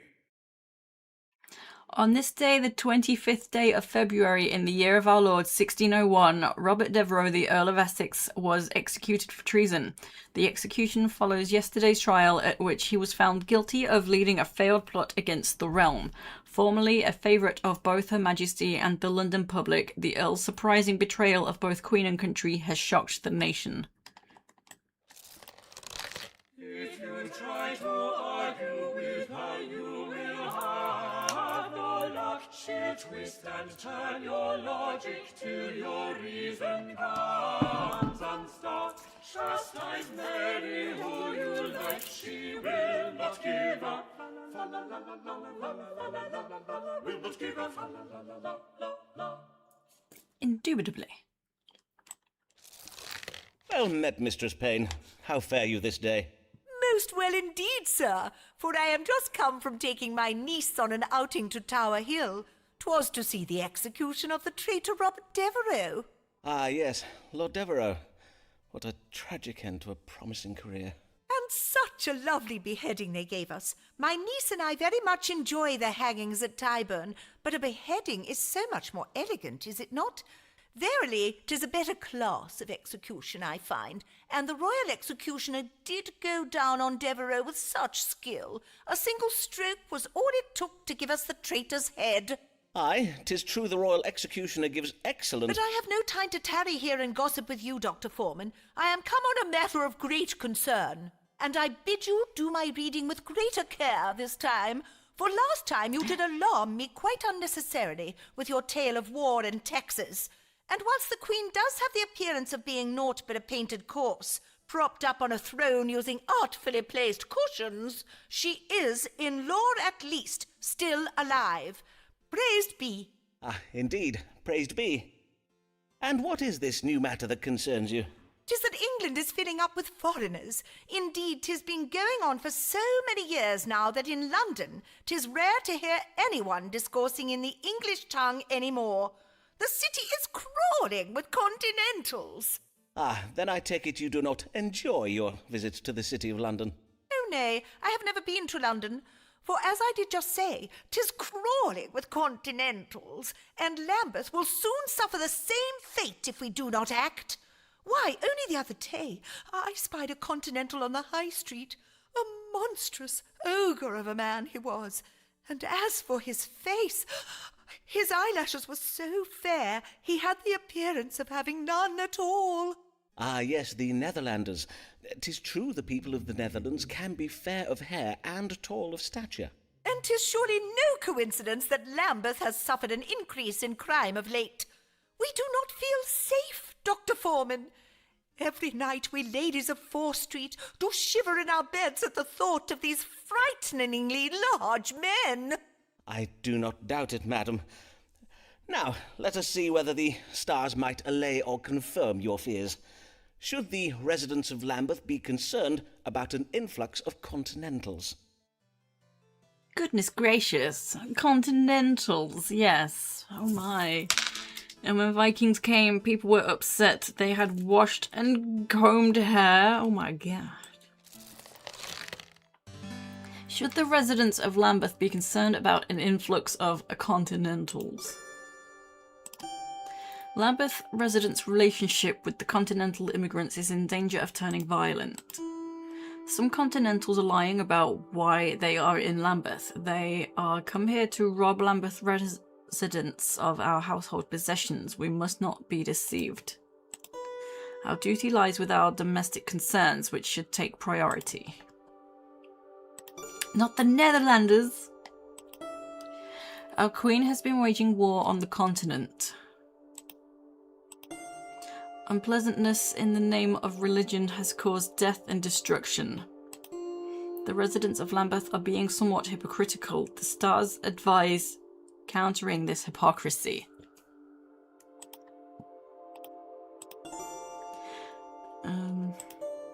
Continental immigration will enrich England's legacy with culture and innovation. Youths who have lost their sense of discipline are involved.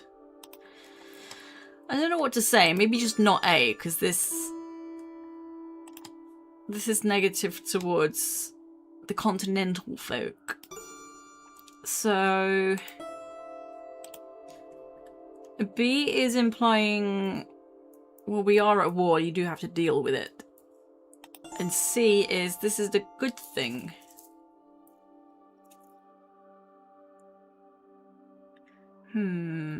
I can't decide, because she's probably just going to be like, what are you talking about?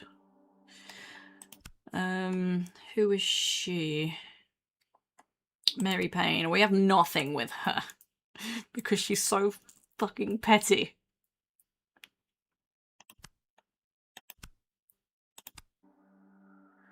I'm not sure.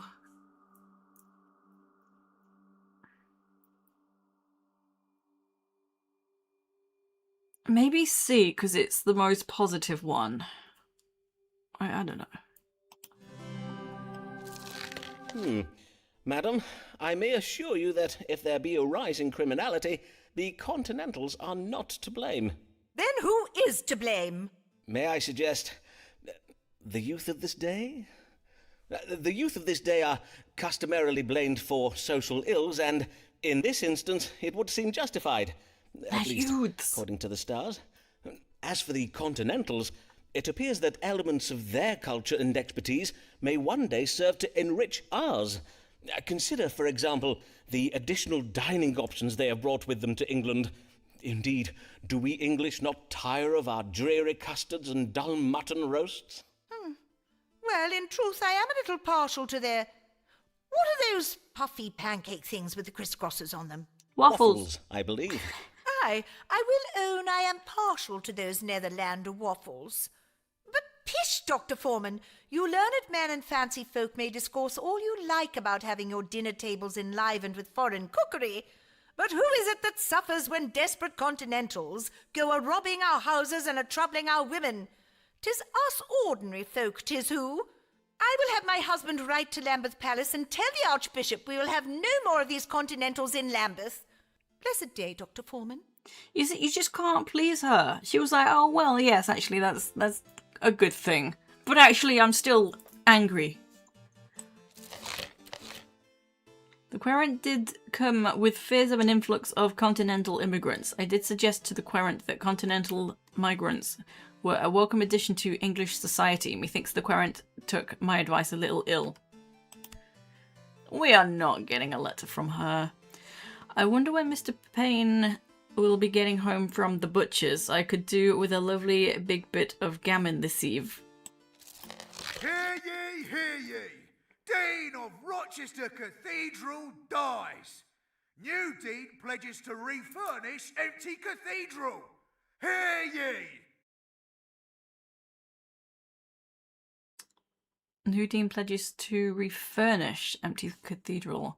Local residents were saddened this day by tidings of the death of Thomas Blogg, Dean of Rochester Cathedral. He leaves behind a wife, Alice Blogg, and children John, Thomas, Cornwallis, Edmund, Nicholas, and Francis.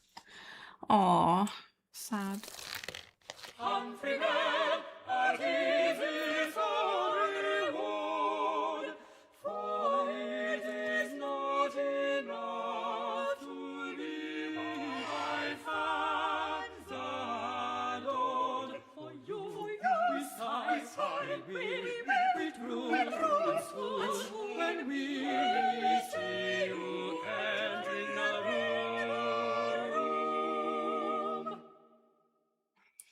for you.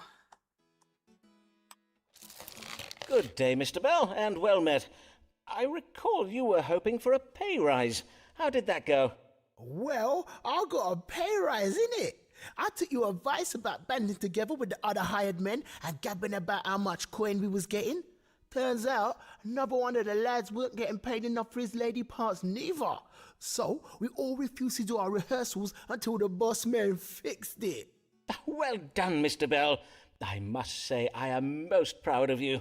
But this day, I am come about my skin.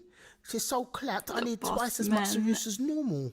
Ah, yes, Venetian ceruse, the white lead and vinegar paste ladies and players use to whiten their faces. You have to fix it for me, Doctor, for my role in Mr. Shakespeare's new play. I'm to play a lady who disguises herself as a lawyer. A lady cunningly disguised as a lawyer? Forsooth, how original. But I see not why you need worry over your complexion. Having a sound grasp of Latin and a talent for eloquence are the usual qualifications of a legal advocate, are they not? Is it verily necessary for this lawyer to have beauty as well? Well, Mr. Burbage seems to think so. These are enlightened times, and we must have confidence in our audience that they will accept, even welcome, the notion of a lady of learning, as long as she be lovely enough to lie with. I see. And 'tis true your skin is looking a little less than lovely at present. Let us see if we may find a remedy for it in the stars. What is the matter with Humphrey Bell's face, and what may be done to improve its appearance? So we kind of really only just met Humphrey. So this is the third consultation. We're kind of doing pretty good.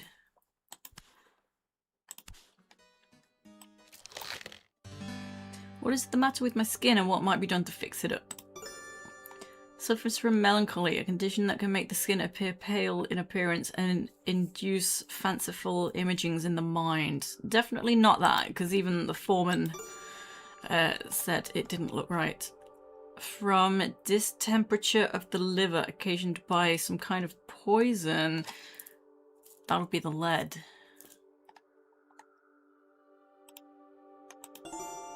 Troubled with ugliness. It's gonna be this.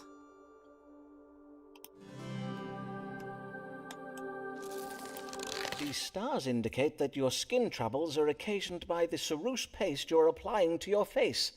The lead it contains is causing your scabs and, if I am not mistaken, some thinning in your hair. But these are merely indications of a greater trouble it is causing. A distemperature of the liver. You must no longer apply lead to your face, Mr. Bell. What you mean, like, 'tis poisonous or something? Oh, nay, lead is not poisonous. You merely seem to have a sensitivity to it, is all. I will write you up a prescription to take to an apothecary. He will concoct you a paste from alum, tin ash, and sulphur as a replacement for the ceruse you have been using. And to hide the damage to your skin, you might apply the white of a raw egg to your face. 'Twill act as a kind of glaze over your complexion. So all this will fix my face, yeah? Zah! I thank you kindly, Dr. Foreman. Nice. Not poisonous, I know, like, oof. So we will see him a lot more, so we're doing pretty good with him. The querent did wish to know what the matter with his skin was and asked what might be done to improve its appearance. I did tell the querent that his face was afflicted by the lead he was using to whiten his face. I did prescribe him an alternative beauty treatment. Methinks the querent was pleased with me for the reading I gave this day. Honey, you got a big storm coming.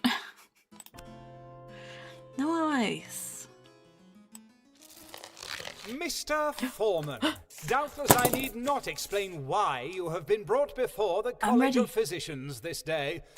We have been informed that you persist in practicing medicine without a license, in defiance of the law and in spite of previous warnings given you by myself and my distinguished colleagues. How do you answer this charge?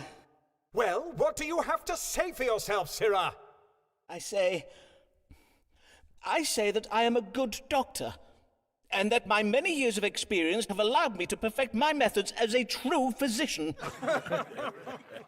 You would dare speak of your methods, Mr. Foreman? We are informed that you write your patients' names and complaints in a notebook, doubtless all the better to blackmail them with. Ah, yes, my case books. Indeed, sir, 'tis most useful to be able to remember a querent's history. Furthermore, you use astrological readings not simply to predict the course of an illness or judge the best time for a treatment, as good medicine teaches us, but you find the cause of the disease in the stars. You refuse to examine your patient's urine for this purpose. Well, yes, for... And you would dare claim that in these past years you have gained medical knowledge and skill from mere experience? Then I invite you to provide proof of it now. You will submit to an examination. We got this. Which humour does Saturn rule over? Oh god, I don't think I wrote these things down. Saturn. Fuck. I didn't write these things.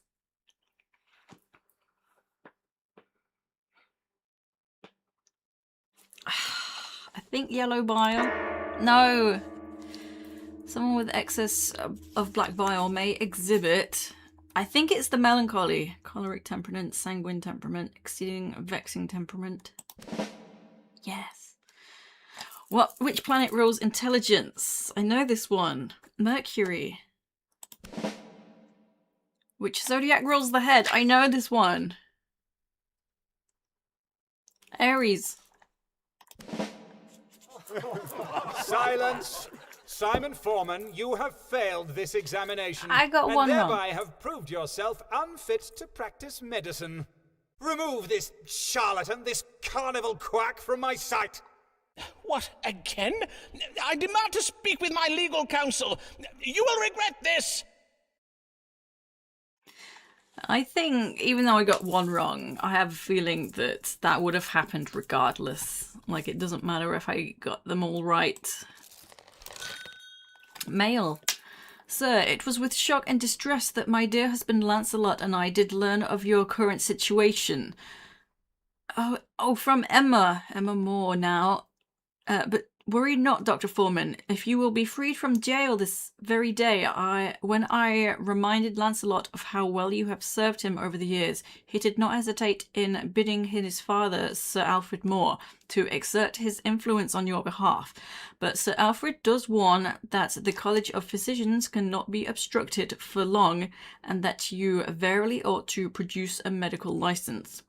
Your querent and most assured friend, Emma Moore.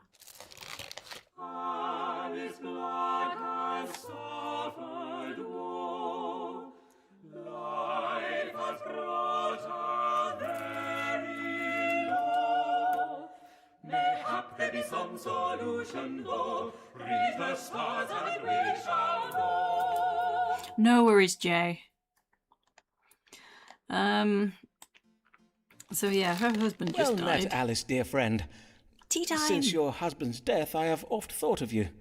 Fare you well? Oh, Foreman, I'm coming to see you soon. I was grateful for your warning about Blarg's illness. It gave me the sense to bide with him in his final hours. It was only then that I did realize how much I did love the old fool, despite his mump-headed nature and his leaving me and the children with not a penny between us. But the day after he passed, I came upon a note he had writ for me. I warrant that was your idea, was it, Foreman? It may have been. Then I thank ye for it, Simon. It was a Even comfort more to be praise. left something to remember him by, even if it be the only thing he did leave me. But things are better since I did become Mistress Macy. Then you have remarried? Aye, 'twas the only means of putting a roof over our heads and meat in our bellies. And Mr. Macy is a kind man. Oh, but Foreman, we may not have our roof much longer. Macy has threatened to leave me. The brute! Well, to be fair, I suppose I did fail to apprise him of the full extent of Blarg's debts, which are, as you know, not inconsiderable. But what am I to do about it now? Ah, yes, of course. By marrying you, he is now responsible for the debts of your late husband, according to the law. In sooth, 'tis a high price to pay for a wife. No matter the marital bliss her bountiful charms and fine qualities do doubtless afford him. Oh, save it for another day, Foreman. 'Tis not your chub-brained flattery I am come for. 'Tis your counsel. Then let us see if the stars may offer a solution. How may Alice Maysay prevent her husband petitioning for a divorce? How can I prevent my new husband from divorcing me over my late husband's debts? Mr. Maysay feels nervous about being burdened with Thomas Blogg's debts and angry towards Alice as a result. Should I write these down as well? Oh no, it's not these. It's like the phlegm and the black bile stuff. A family trip might turn things around. Thomas Blogg's legacy is the debts he has burdened his widow with.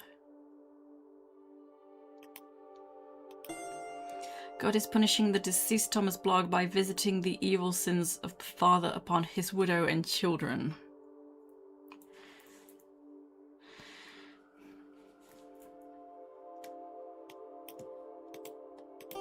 Alice must be realistic and temper her hopes. I don't know how to interpret these at all.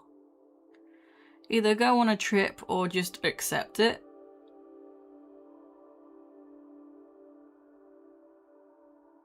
I don't know, the trip would be nice.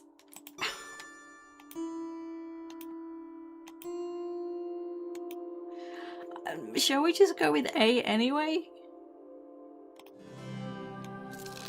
Alas, you have little hope of calming your new husband's feelings about your late husband's debts.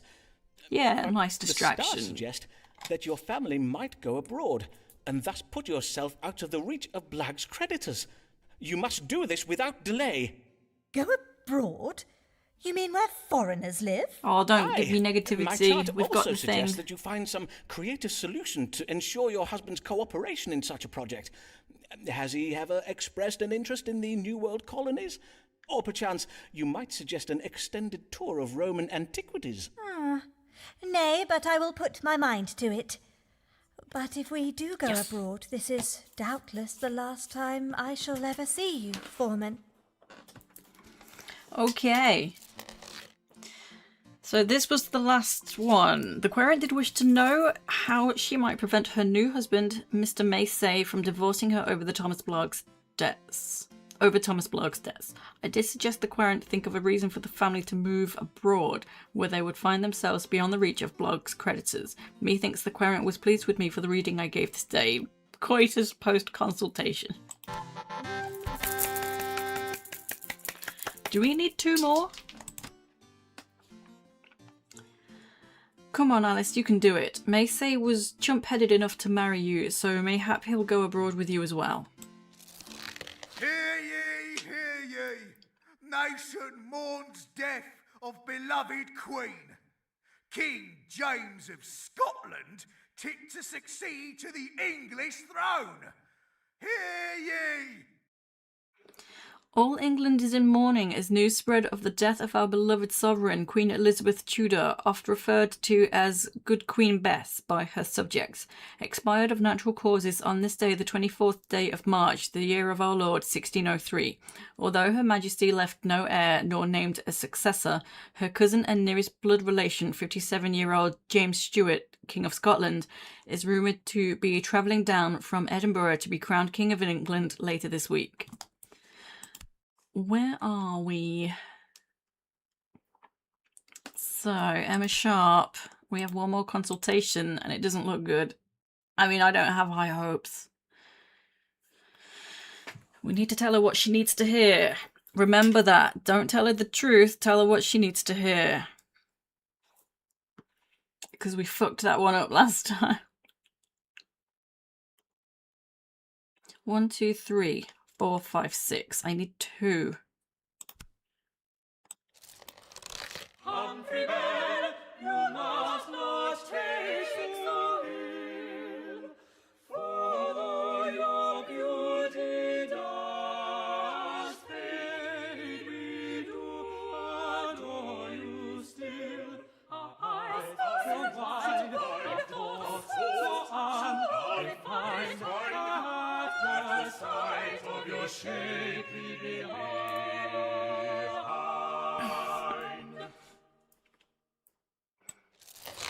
day, Mr. Bell.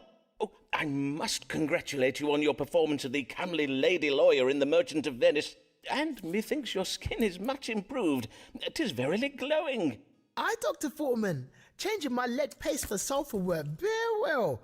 Mistress Burbage says I now look a picture of beauty. Did she now? Forsooth, 'tis well to hear the troubles with your skin are resolved. Now, what is it you come for this day? Mr. Shakespeare has written a new play, and I need to look younger if I'm to get a good part in it. 'Tis about an ancient Roman general called Titus Andronicus. I wish to play the role of his comely mother, the Lady Tamara. You need to look younger in order to play a man's mother, you say. But according to my casebook, why, sir, you are not yet 25 years of age. Aye, sir, indeed. 'Tis but the business of playing, though, innit? At least, according to Mr. Burbage, he was well vexed when I pointed out how the man played Titus is near as old as I am. If the stage is not to your liking, Mr. Bell, I invite you to seek employment elsewhere. All right, then. Let us see what the stars advise. What can be done to make my querent Humphrey Bell appear younger? Weird. What can I do to look younger? Humphrey must undergo a transformation to repair the damage Time's legacy has wrought. Wait. Do I need to... Oh no, it's not the same thing. Good angels have bestowed upon Humphrey the talent of artistry, which he can use to improve the appearance of his face. This advises that something refined that has been obtained from a foreign country can help him appear younger, but there is cruelty involved. It is God's will that Humphrey embraces his masculinity as he matures. Humphrey is out of touch with reality. He cannot reverse the aging process and look younger. Humphrey's bosses are impossible to please, and Humphrey should be pessimistic about his ability to reverse the aging process. We have to... I don't know. This one kind of implies start going with the male roles. And maybe just leave that stupid employment place. Maybe. So what was this? Undergo a transformation. But what is this though? Advice that something refined that has been obtained from a foreign country can help him appear younger, but there is cruelty involved. I have absolutely no idea how to answer.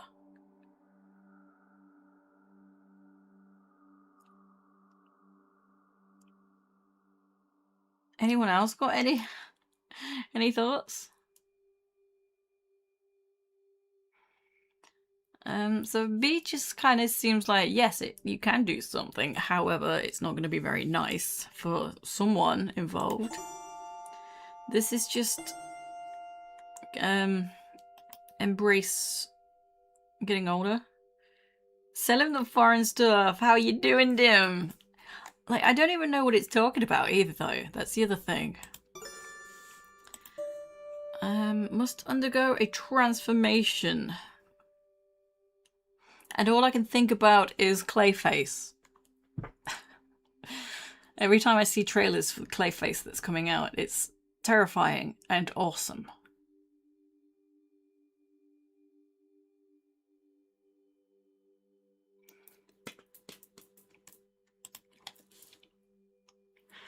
Oh my god. Oh. Excuse me.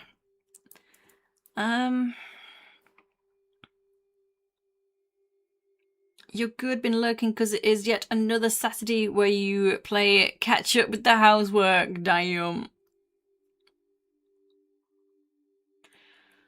Oh my god, I have no idea what to tell him. So this sounds like cosmetic surgery, although I don't know how that's going to work in 1600s England. One of them is, yes, it can be done, but with cruelty. And the other one is face his embraces masculinity as he matures. But Humphrey is also trying to please the people. Bosses are impossible to please. Humphrey should be pessimistic about his ability to reverse the aging process. I think I'm gonna just go with this. He might not like it, but there's a chance he'll come back later and be like, oh, you know what, that was a good idea. Oh, I have a bad feeling. What you ask is quite impossible, Mr. Bell. You wish for time to pass, so that you may gain experience and become a better player, do you not? And yet, paradoxically, you ask that time be suspended, so that you may remain young and comely enough to play these roles you have spent years training for. To wit, you aspire to be a domina perfectus. What? A perfect woman, sir. But have you not considered the option available to you? That of being a homo mediocris? A what now? A mediocre man. In the guise of a mediocre man, you would doubtless excel. Indeed, for every lady role in Mr. Shakespeare's plays, are there not roles for 20 men? And to be sure, growing older would not shorten your career. For a man can play all kinds of roles at almost any age. Hero, lover, grandfather, oft all at the same time. He isn't going to like How am I this. to convince Mr. Shakespeare and the other sharers to start giving me man parts? Have the company begin seeing you as a man, Mr. Bell. Grow yourself a beard and break wind with abandon. Fill the hours you save on beauty treatments by joining your fellow players on outings to bear-baiting pits and alehouses. I will not let you down, Dr. Foreman. Oh. I will make myself so manly, Mr. Shakespeare will be begging me to take his man parts. Gosh, that came out wrong. Well, I wasn't expecting that to go positive, in a positive way, but thank goodness. The querent desired to know what he might do to appear younger. I did advise the querent to elide the need to look young by switching to male roles. Methinks the querent was pleased with me for the reading I gave this day. Yeah, phrasing, my dude. Because they were talking about lady parts as well. So I was like, oh, right. Yeah, gotcha. Well, this has gone very well. The bear baiting, though. I ain't gonna watch some poor old bear get attacked by a bunch of dogs, innit? All is energy for dinners and parties. But not can you conceive of what could be achieved if we were a man? Good morning, Fortescue. How may I do you, sir? Oh, Dr. Foreman, I have urgent need of your advice. Oh, woe! I know not what I am to do. On my word, madam, I have never before seen you in such a state. Pray tell, whatever can the matter be? 'Tis my husband, Captain Fortescue. God mend me! He has been implicated in a conspiracy to commit treason. Ah, yes, your husband, Captain Henry Fortescue. He is a great friend of Sir Walter Raleigh, is he not?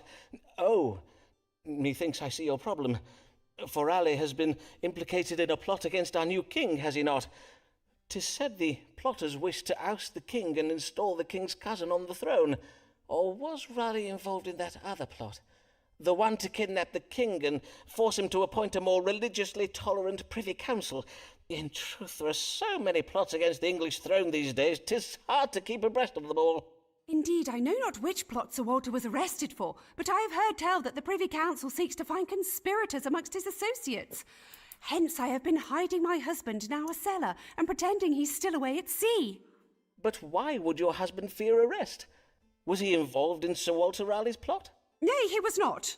But all London believes that he and Sir Walter are very great friends. Ah, yes, I see. But what of your own friends, Mistress Fortescue? All those lords, ladies, and bishops who have so oft graced your table, would they not speak in your husband's defence? Well, dear Emma says she will speak for my husband, but alas, she now has little influence at court on account of some scandals of her own. As for my other acquaintances, they have all disowned me. They decline my invitations, and no one is at home to me when I call upon them. Even Sir Munchalot has stopped speaking to me. Even your parrot, madam? On my word, that is very cold. I beseech you, sir, read the stars and tell me how I might save my husband from arrest. Pray assure me he will be safe. Let us see, then. Is Captain Henry Fortescue in danger of being arrested for treason? If so, what might Mistress Fortescue do to prevent it? Yeah, Fortescue. So, we'll just kind of cheat and see if something happened here to Henry Fortescue. IRL.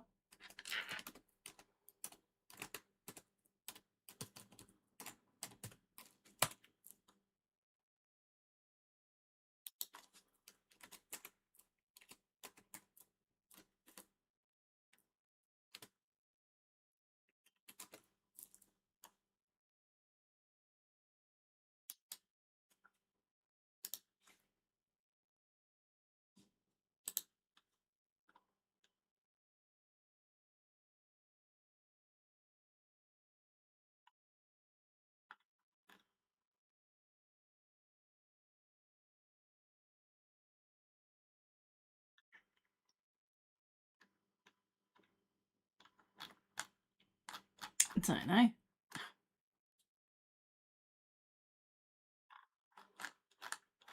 Not helpful.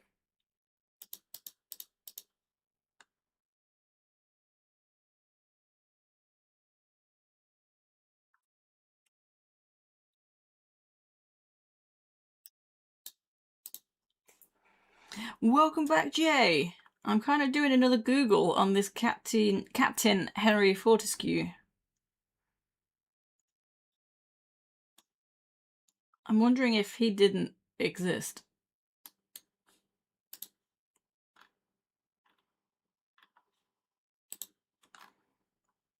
Oh my god, fuck off.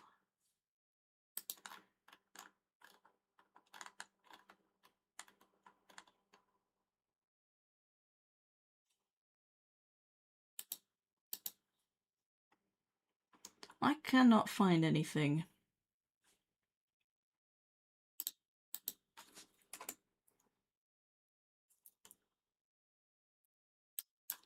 Did he just not exist?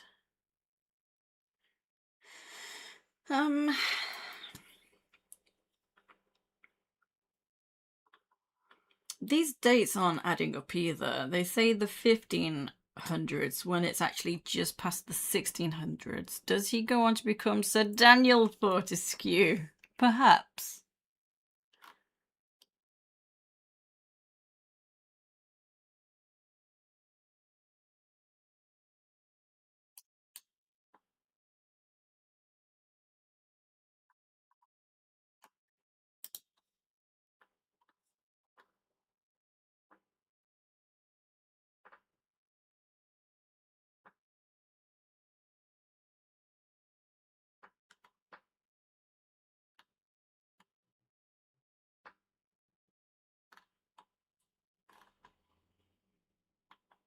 I really can't find anything on Henry Fortescue.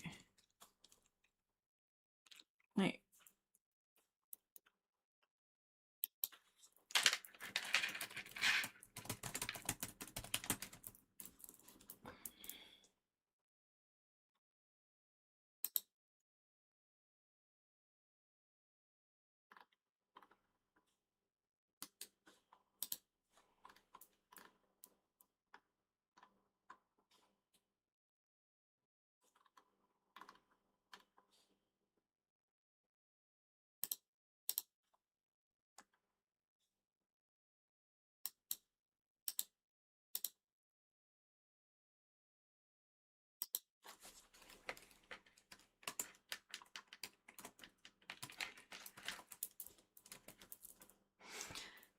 His name was Henry, wasn't it?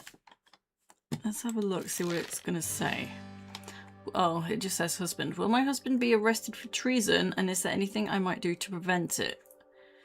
Bring wondrous news from the Welsh hills. It's raining! Oh my god! Nice.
I'm not getting anything peculiar, so we'll have to just do this.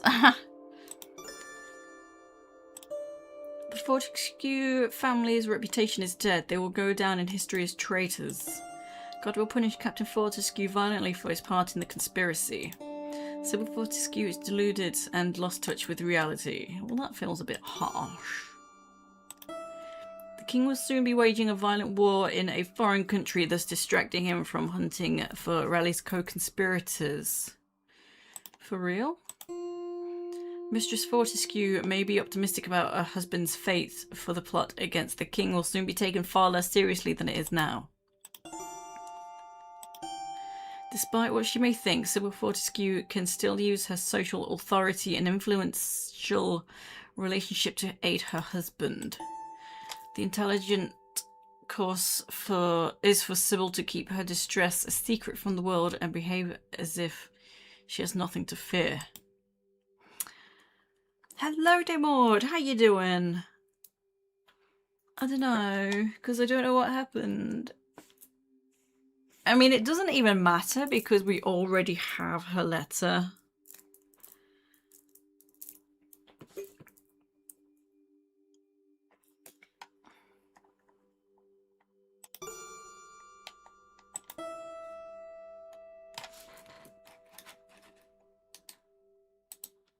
Let's just see, was there a war in the 1600s? Is this one accurate?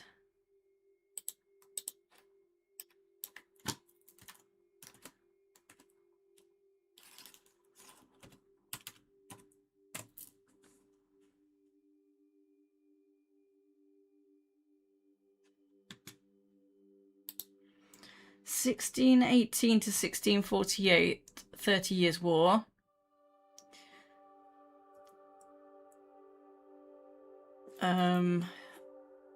I don't know when this is actually, so 'cause the next one is 1642 to 1651. I'll go with this. You're good. Finally finished watching all the Fast and Furious movies. Oh my word, did they get worse as you went on? Oh my god. Be not so afeard, madam, for the stars show cause for optimism. Whilst your family's situation is grave at present, it will not remain so for long. Oh my days, Dr. Foreman! You cannot imagine how well it is to hear your words. Indeed, enough time, this will be remembered as but a trifling affair. Why keeps Even doing King that? James himself will soon be jesting of it. He will remember you the time Sir Walter Raleigh and his friends tried to snatch away my crown and give it to my cousin? Such japes! Dr. Foreman, I do not think that can be right. I assure you it is, madam, for the king will soon be engaging England in a bloody foreign war so all-consuming that mere domestic political machinations will seem trifling in comparison. On my honour, I truly do wish I could believe what you say, but 'tis well known that King James favours peace and does not intend to engage England in more wars. Ah, verily? Yes, verily. Such matters of state have oft been discussed at my table. I must own, Dr. Foreman, that your false assurances do give me no comfort. No comfort at all, Dr. Foreman. Methinks I shall to Whitehall go and throw myself upon the mercy of the king. Oh. Is this the last time we'll see her?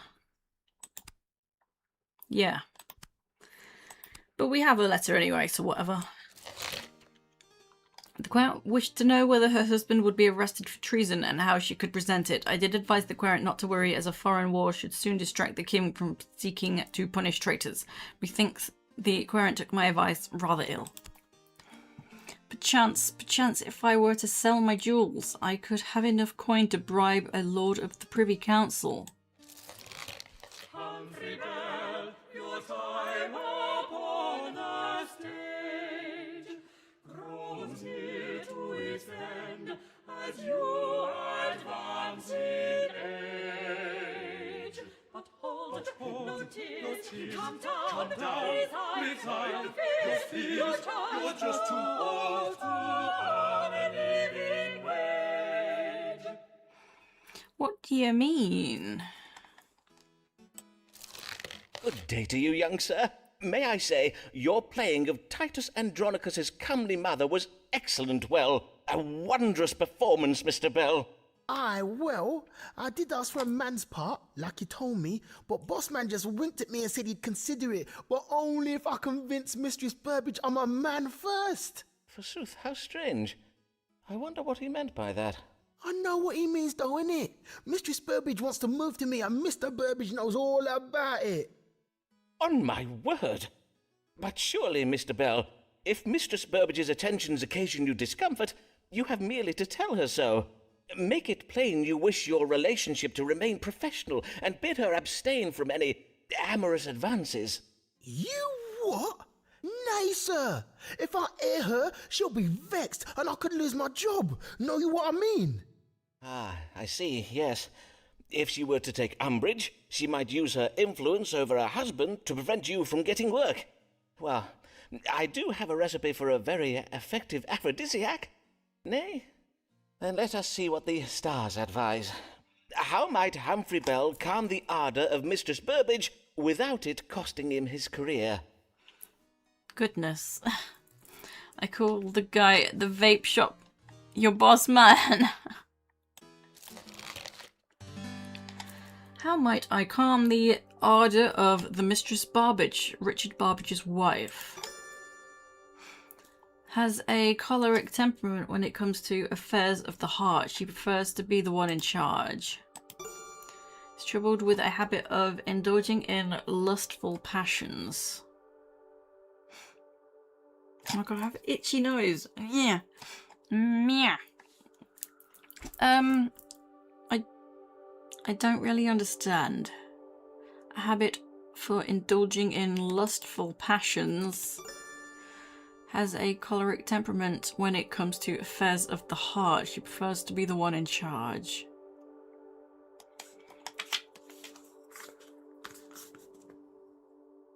I'm just kind of writing down the Mars yellow bile in case we get another quiz.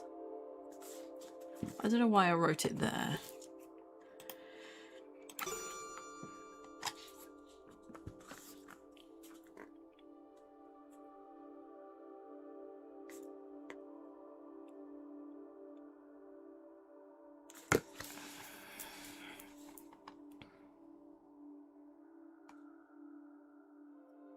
Oh, just on the phone to a mate, no worries.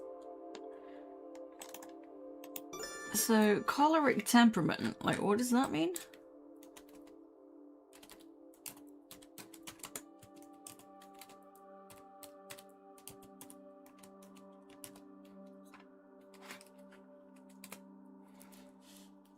Highly extroverted, goal-oriented and determined.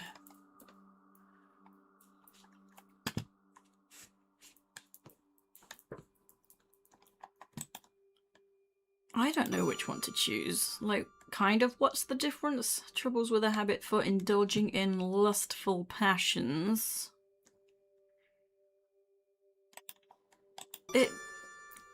I kind of feel like this one. The stars indicate that Mistress Burbage harbours an excess of choler in her heart. It has given her a somewhat dominating disposition, and such women oft show a preference for men they perceive to be submissive. What are you saying, Doc? Perchance if you were to adopt a more assertive, commanding demeanour, Mistress Burbage's lustful ardour may be tempered. What you mean, like, be all hench and that? I will not lie, it's not me though, innit? You heed me. But you are a skilled player, are you not? Think upon it as a role I have given you, as if all the world's a stage, and you are merely playing. At being, hench, as you so call it.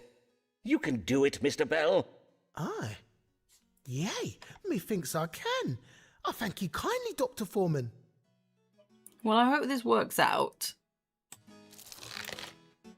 We have one more, like, sitting with them. The wife of the querent's bosses had designs upon his person, and he wished to know how to calm her ardour.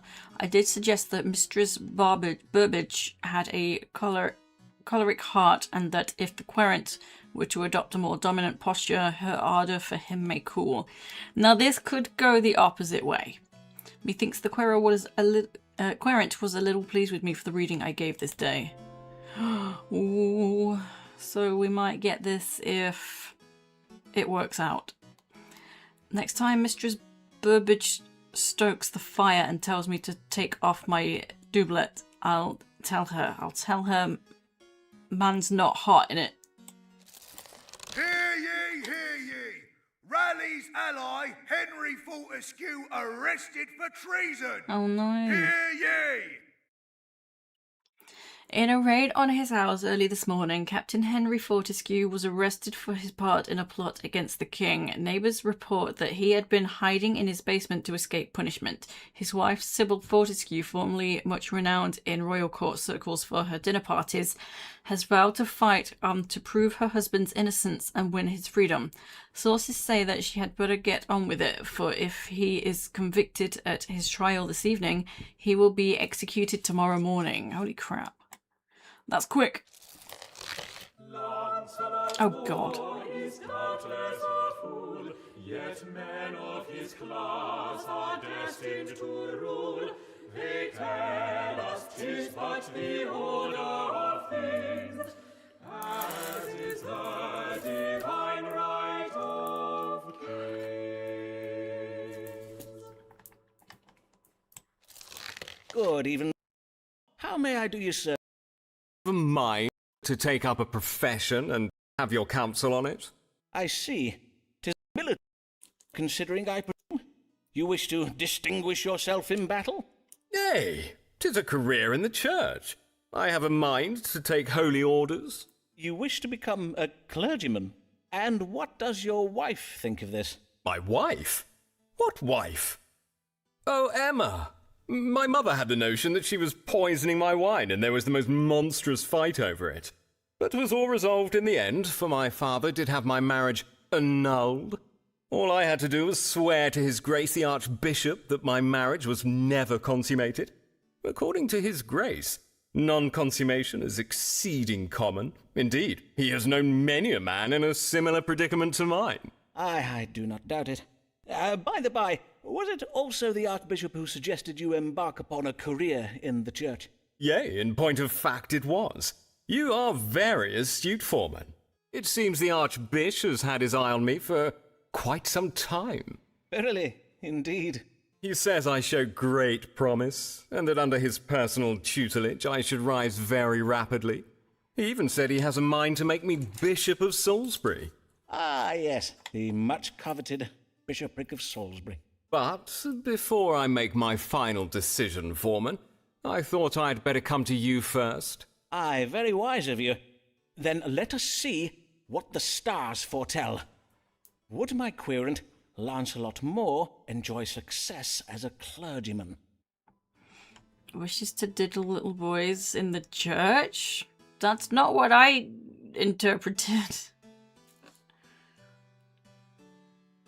I don't think that's something he would do. He's just mostly in it for himself. Would I find success in the Church of England? Where are we? Lancelot Moore. We're not going to get this anyway, so fuck him. 1, 2, 3, 4, 5, 6. We still need 2. We're doing really well with John Whitgift, Humphrey Bell, and Emma Sharp. Sort of not really Emma Sharp.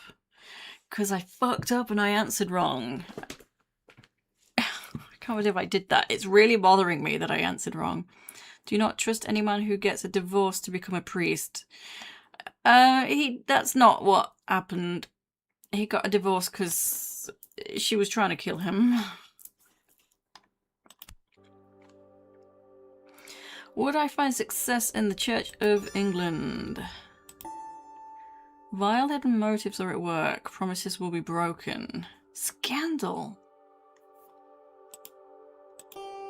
Moore's ambitions are misguided. He's being unrealistic about his suitability for the church. Which feels accurate. Serving under the Archbishop would be unpleasant. Good angels will transform Moore, turning him away from his present course of idleness and dissipation. God will help Moore with women. What?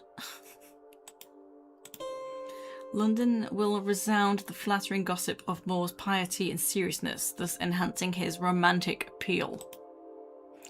She should have used Aqua Tofana. I know, the thing is, like, I accidentally answered incorrectly because his wife came to see, like, we had to answer her questions. And we've already got the gist that she keeps poisoning or killing her husbands. And because this guy's an asshole anyway, he's very vain. We wanted to try and persuade her, like, yeah, kill him, whatever. And so it was the going to war was the question. Like, will he survive going to war? Or should she send him to war? And I tried to convince, like, oh yeah, send him. He'll be fine. And so she was like, oh, he'll be fine? Like, oh, crap. That was the wrong thing that she wanted to hear. So that didn't work out. I know, drat. Like, I really didn't think about what I should have actually said to her. But we could have had her letter of recommendation if we did that. So I'm gonna go, yeah, join the thing, you know, fuck off. Because we're not getting his letter at this point. You should indeed take holy orders, Mr. Moore. For the stars do indicate that life as a clergyman would transform you. It would turn your mind away from vice and idle pursuits. I see. So, there is your answer. Ah, yay. But do the stars give any additional reasons as to why I might pursue a career in the church? Aside from the fact of it being godly and such. Well, my chart does also suggest that doing so would enhance your eligibility as a suitor. For taking orders would serve as a signal of your wisdom and virtue. Oh, verily? Aye, it says here that if you become a clergyman... yes, that God will reward you with ladies. Odds underlumps! And to think all the hours I've wasted learning to play the lute for such a purpose. I thank you for help me find my true calling. I shall take holy orders and begin dispensing wise counsel and spiritual guidance to all the ladies of London. Sure it will. The querent did wish to know whether he would find success if he were to pursue a career in the Church of England. I did advise the querent that such a career would be most advantageous to him. Methinks the querent was pleased with me for the reading I gave this day. So we won't see him again. That was the last one. That was pretty good, but we didn't really get anywhere near as much as we should have done. He was tough to please in the beginning. I must insist upon some latitude with the robes I will wear. Surely a modicum of painting in the sleeves would be permitted. Here comes crafty Anne. What does she ask for now? Many times are we needless to say how. Despite her sins, may she be saved. The first of what God gave. Here comes crafty Emma. What does she ask for now? She was the one trying to kill him. God give you good day, madam. Good day to you, sir, and well met. And how fares your husband, Mr. Moore? Lancelot, you mean? His mother took against me and convinced the Archbishop to have our marriage annulled. I must own 'twas a little galling, but I made no protest. How very magnanimous of you to take it so well. Indeed, I admire your restraint. Yes, I am rather proud of my restraint. I doubt there are many who could have endured so many hours of Lancelot's sonnets without skewering him with that ornamental sword of his. Well, in that case, mayhap the annulment was for the best, as you say. Madam, are you quite well? You do not seem quite yourself this day, if I may remark on it. Dr. Foreman, I am more myself than you have ever seen me, for during these past years I have been playing a role, A role that has served me well, to be sure, but I am grown tired of it. Indeed, I am not proud of my dissembling. I'm not proud of some other things besides. And doubtless you are come to unburden yourself by confessing your, what those things are. What? Nay, of course not. As I was saying, whilst my dissimulations have afforded me wealth and status, such a life as I have lived has not fulfilled me. For though I have been married many times and known many men, I have always lacked one important thing. A moral compass? And that thing is love. In short, I have found love, Dr. Foreman. Again. And the object of my affection is not one of these privileged popinjays I've met at the royal court. Nay, 'tis a real man. A man who knows what it is to make his own way in the world. Oh, you mean to say... You mean you and I? Verily, upon seeing him play Tamara in Titus Andronicus at the Globe one even, I was... well, my heart was took. I see. You are in love with a player then, I take it. Aye, and I wish to marry him. But first, I would know whether such a match be advisable. Is our love true? Or is my considerable coin and property where his true affections lie? Such a deception would not surprise me in truth. Well, nay, doubtless it would not. Let us see whether the stars can tell us.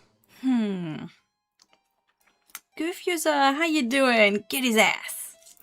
So we have to try and be positive with her because we are so close. This is the last one. We might just not make it.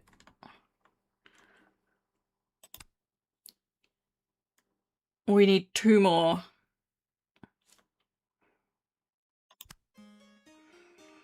So, the person she's talking about seems to be Humphrey Bell. Been lurking but only now got off the phone, no worries. Middy, how you doing? I hope you're feeling better. Right, I don't know how I'm best to answer this. Maybe it's best to try and get the favour with Humphrey Bell. Should I marry the young player who has won my heart?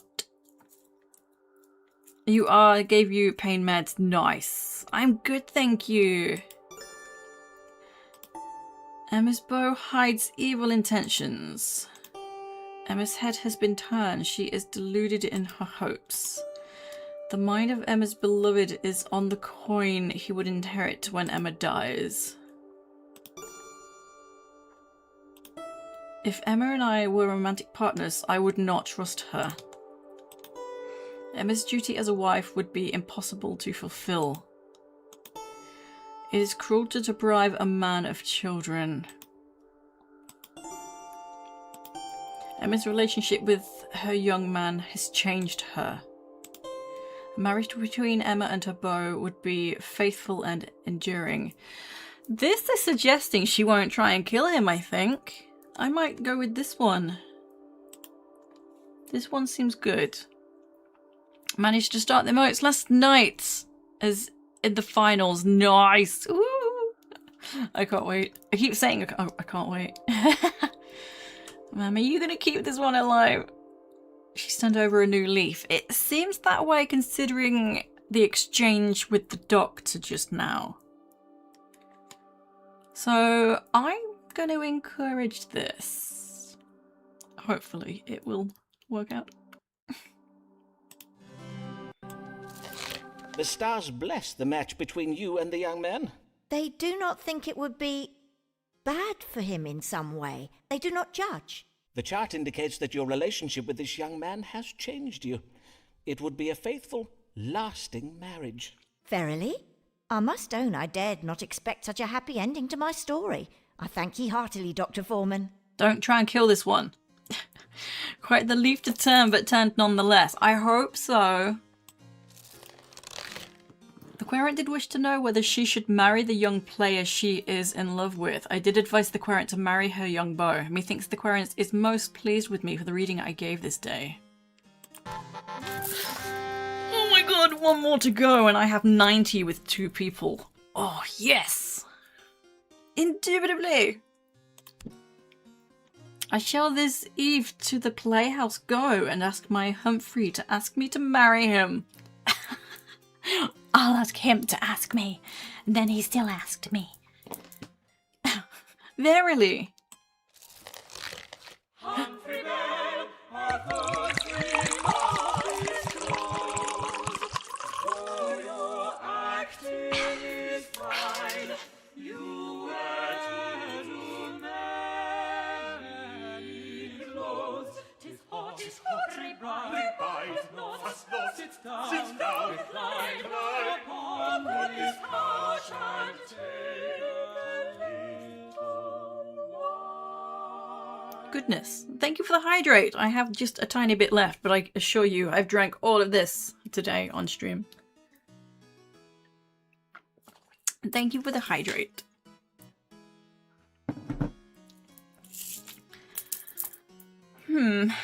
Lusty. Good day, Mr. Bell. I see here in my notes the last time you came to us for counsel regarding Mistress Burbage and her tender advances. Oh, yeah. Aye, and your advice to be dominating her were very well. Yes! This made Mr. Burbage start seeing me in a whole new light, innit? He was well impressed when I told her to go make me some potage before rehearsal. Potage. If you are so eager to comport yourself like a man, Humphrey, methinks 'tis time you did so upon the stage. I see. So, as well as resolving the matter with Mistress Burbage, you have also been promoted to playing male roles now. On my word, very well to hear. 'Tis about another lady I'm come this. 'Tis a member of the audience who comes to all my performances and brings me flowers and sweetmeats. A mature lady. A widow, innit? Another one. On my word, you are most ill-fortuned, Mr. Bell. Verily, are no young players safe these days from being preyed upon by lecherous old ladies? 'Tis not all ladies, Dr. Foreman. Not this one, anyways. Emma ain't like any of the other ladies I've met. Aww. In truth, Dr. Foreman, we wish to be wed. I love her, innit? Then what is your trouble? Well, I've heard tell of some vexing things. There are them that say she has a heart of stone and only marries to get her hands on a man's money, though I have none, and she be rich. But she has been widowed many How times, convincing. and there's even a rumour saying she's had a hand in her husband's deaths. Oh, verily? How shocking. I must own to being a trifle shook by it, and maybe a bit excited as well, but mainly shook, innit? Doubtless you are. I'm It is shook, most innit? frightening if there be any truth to these rumours. We must consult the stars and see whether it be wise for you to marry.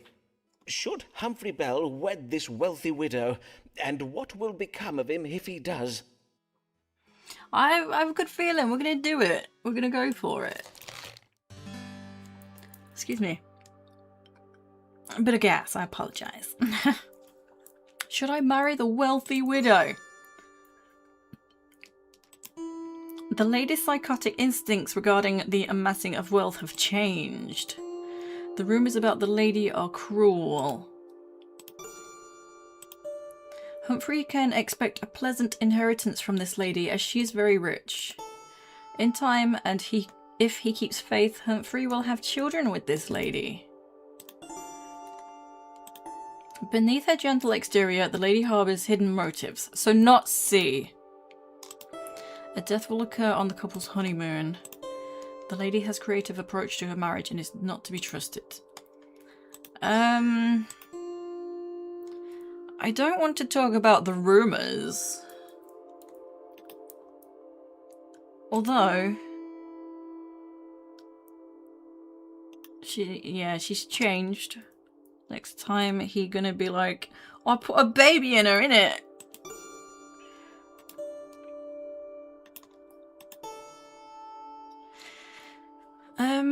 I don't know. I can't choose between A and B. What if he doesn't want children?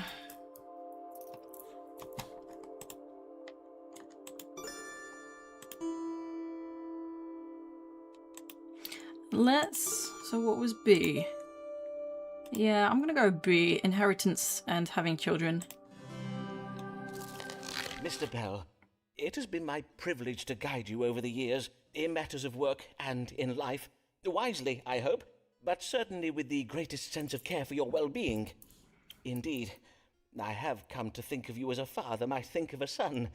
'tis a responsibility I have not taken lightly, and in loco parentis, as it were, I feel an obligation to... Sir, begging your pardon, sir, but I'm going to stop you right there, because I need to know, innit? Should I marry Emma or not? Emma? The stars yeah. bless the Oh match my God. between you and this widow, Mr. Bell.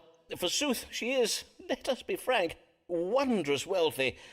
Marrying her will make you a rich man indeed, and with time and faith, you will have many children together. I'd have to have a full lot of faith, though. My Emma is all of 46 years of age. Emma, you say this lady's name is? Dr. Foreman, methinks your stars ain't working true this day. I'll best make this life-changing decision on my own, innit? Oh no! Did we not get the... Oh shit. Yeah, that's old. Maybe I shouldn't have said about the children. I thought that would be nice. Fuck. Querent did wish to know whether... You see how hard this fucking is? What I felt like, what's the difference between those two answers? That was the difference. Her age. The Querent did wish to know whether he should marry a wealthy widow. I did advise the Querent that it was well to marry the widow, for the marriage would produce children. The Querent was puzzled by this answer, as Emma Dyer is all of 46 years of age. He thinks the Querent took my advice a little ill. No! Oh, that was the last time I was going to see him. So we lost the recommendation. Methinks I shall retire from the stage once I'm wed, mayhap do some charity work or something. There's an oh no. Quick maths, how much is that? 46.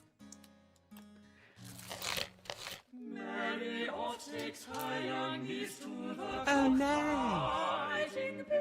She prefers a hiding, though she readily admits, viewed after drinking turnip wine until she's off her la. That's really annoyed me about that last one. Choosing the wrong one like that. Good morrow, Mistress Payne. It has been quite some time since I last saw you. Did you ever hear from the Archbishop? I recall your husband was intending to write expressing your concerns about the Continentals. Aye, we did write, but he never replied. Not that I am surprised, mind you, as they do say that Archbishop Whitgift is a very idle man, not to speak of the unsavoury goings-on within the walls of Lambeth Palace. They say that in the great dining hall the Archbishop and his guests do feast and carouse from dusk till dawn, and 'tis said that in some of the palace rooms they indulge in fornication and sodomitical sins. Verily indeed. Then doubtless that leaves him very little time to reply to every... Truly methinks being surrounded by such decadence and corruption of the flesh is likely to have made the Archbishop very hard. Aye, bearing witness to so much vice would make a man very hard indeed. Oh my. Hard, Dr. Foreman? Insensible to the needs and difficulties of ordinary folk such as you and I. Verily, I do not wonder that such a hard man gave me no satisfaction. Goodness. Which is why I am come to you this day, Dr. Foreman. Something did trouble me last night, and I would have you tell me what it might have been. I will if I can, madam. Prithee, describe it to me. Well, at first was the noise of a boat that did awaken me. I got up out of bed and went to the window to see what was. As you know, on 4th Street we are right by the banks of the Thames. In the moonlight, I could just make out a ferry crossing the river, loaded up with large barrels. And you thought it suspicious? Aye, indeed, for the hour was very late and the boat's lamp was not lit. I did not wake Mr. Payne to ask his opinion, for, in truth, he has told me he wishes to hear no more about the things I see from our window. So, I am come to you, for I can have no rest until I know who those men were and what they were doing. Who knows what foul deeds may be afoot in Lambeth Town? Mayhap the men I saw were Catholic spies, engaging in some manner of nefarious plot against the realm. Then let us see. What does God have to say regarding this boat you saw crossing the Thames last night? Was it some kind of elaborate Catholic plot, or is there a more likely explanation? So we are not going to get a letter from her. We did get, I think, 20, and then we lost it all. Maybe 10. 1. Oh, we received it from Emma Sharp. 1, 2, 3, 4, 5, 6, 7. Okay.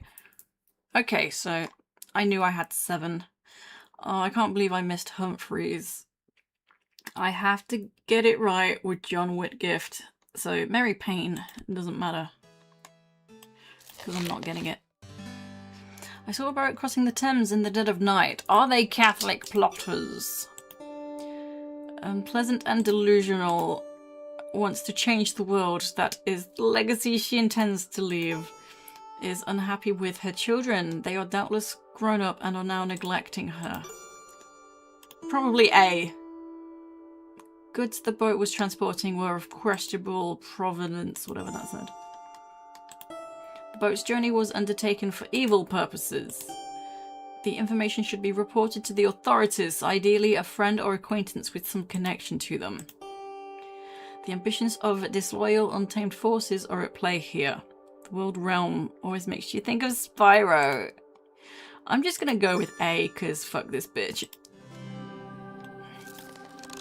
Madam, we must approach this in a calm, reasonable manner. If a grand plot against the realm were afoot, is it likely that it would be taking place at the end of your street? How now, Mistress Payne? There is surely a perfectly innocent explanation for a boat with a broken lamp crossing a river at night. Then the stars say 'twas no Catholic plotters at work. Wise reasoning. I must wonder whether there be a reason for your grand imaginings of Catholics around every corner plotting against the English realm. Might this fixation be occasioned by painful affairs close to home that you would rather not think on? For instance, mayhap you have a son who has lately not writ you a letter. I do assure you, loneliness at your time of life is quite normal. Many women in your situation do oft call upon their doctors when they feel... Hold, sir. I am a very busy woman and I take my responsibility to my community most seriously. I have not the time for, nor do I appreciate your idle speculations regarding my domestic affairs. Mark me, Dr. Foreman, if it verily was a band of Catholic conspirators I saw last night, 'twill not be the last we hear of them. Yeah, religious psychosis. She is secretly a Catholic. Maybe. Yeah, I chose violence in that one, I don't care anymore. Are we gonna see her again? Huh. How annoying. The querent did wish to know whether a boat crossing the Thames in the middle of the night was part of some Catholic plot against the realm. I did dispel my querent's fanciful notion that the boat she saw crossing the Thames was part of a Catholic plot by telling her it was all in her head. Methinks the querent took my advice rather ill. What was the name they called the Continentals in the pamphlet I read? Waffle-faced tulip huggers. Methinks such japes. Holy crap. Hear ye, hear ye! Catholic terror plot to blow up Parliament foiled! Gunpowder barrels discovered in cellar! Oh shit! Hear ye! It was real! Fuck. Oh well. Oh well. Fuck that bitch. I kind of kept thinking about, like, are we gonna get this, the Parliament gunpowder plot come up in the game? Remember, indeed. Yes. Yes, we are. Disturbing reports just in from Westminster that barrels of gunpowder were discovered in a cellar under the Houses of Parliament late last night. Sources indicate that this gunpowder plot was a Catholic conspiracy led by Robert Catesby and associated by a Continental by the name of Guido Fawkes. Guido Fawkes. That dude. Who that? Oh shit, she's back.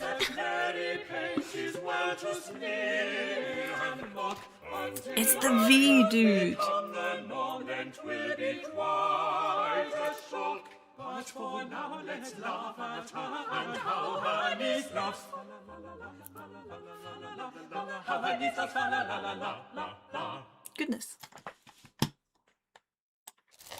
Good day, Mistress Payne. You seem in good cheer. That I am, Dr. Foreman. This day I am taking my niece on a lovely outing to see the cockfighting in Vauxhall. Ah, there is a cockpit in Vauxhall now, is there? Aye, and a very fine one. And I did think we need a nice day out to turn our minds away from that terrible affair of the Catholics plotting to blow up the Houses of Parliament. And my niece does so love the cocks. Oh my. Doubtless, madam. And the gunpowder plot was indeed a terrible business. They say it was the doings of a group of young Catholic nobles from the Midlands, do they not? And that the gunpowder was ferried across the Thames at Lambeth under cover of darkness. Doubtless, 'twas the very same boat I did tell you about, Dr. Foreman. And as I recall, 'twas your opinion that what I saw was naught but an idle fancy.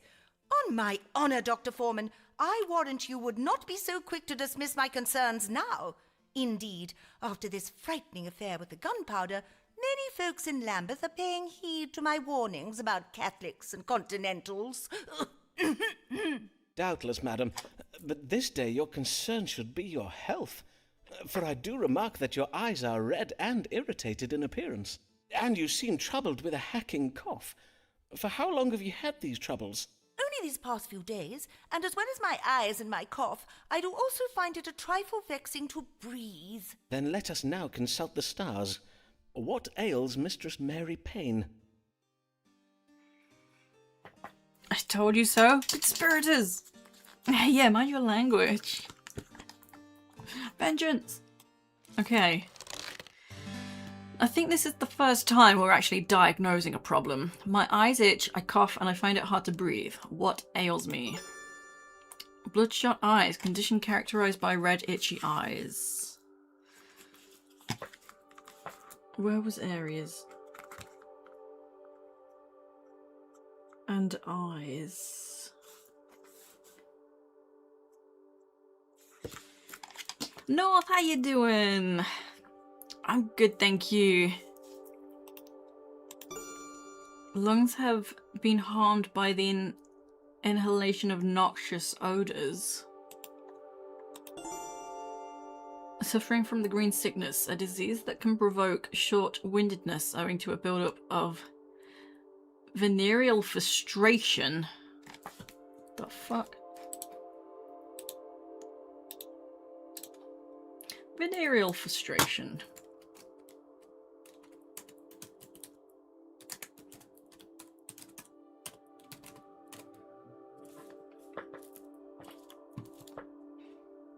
Is not standard medical or psychological diagnosis, but it generally combines ideas related to sexual frustration and venereal sexually transmitted diseases. It may refer to the emotional stress or psychological tension tied to unmet sexual desires or historical social discussions linking sexual repression and risk behaviors. That's actually interesting because she was talking about the cockfights, like a bit sort of, you know. What happened with the Black Widow? What do you mean? Comrade North, what is it? I don't understand the question. Freud has entered the chat.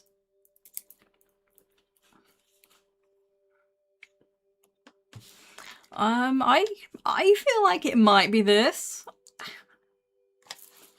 So, understanding the terms, sexual frustration, venereal disease, an older term for sexually transmitted infections like chlamydia, gonorrhea, or syphilis. Intersection, historical and public health literature sometimes discusses how social isolation, stress, or unmet desires can influence risky behaviors or impact mental what is this word? Well-equipped.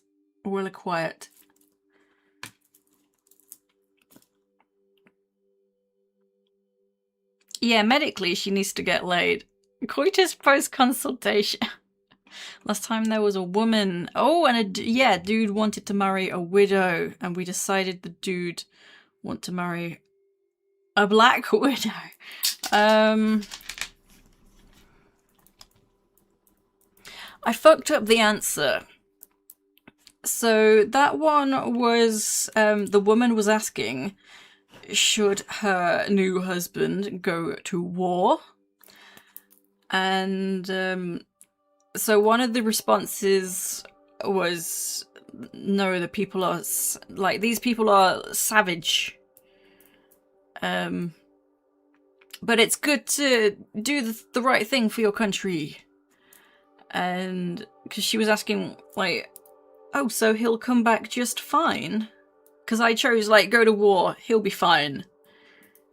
And so then she didn't send him to war because I answered wrong. Like, oh, crap. And then later on, the guy came and visited, and his family noticed she was poisoning his wine. So, yeah, that just ended. He lived. They'd married, but he lived. He got divorced. Who thinks we should go with the green sickness? I knew it! She's a black widow.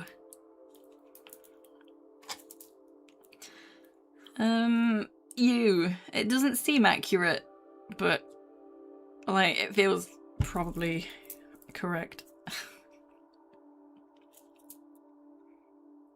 Just Jay? Anyone else? Just get some sex, woman.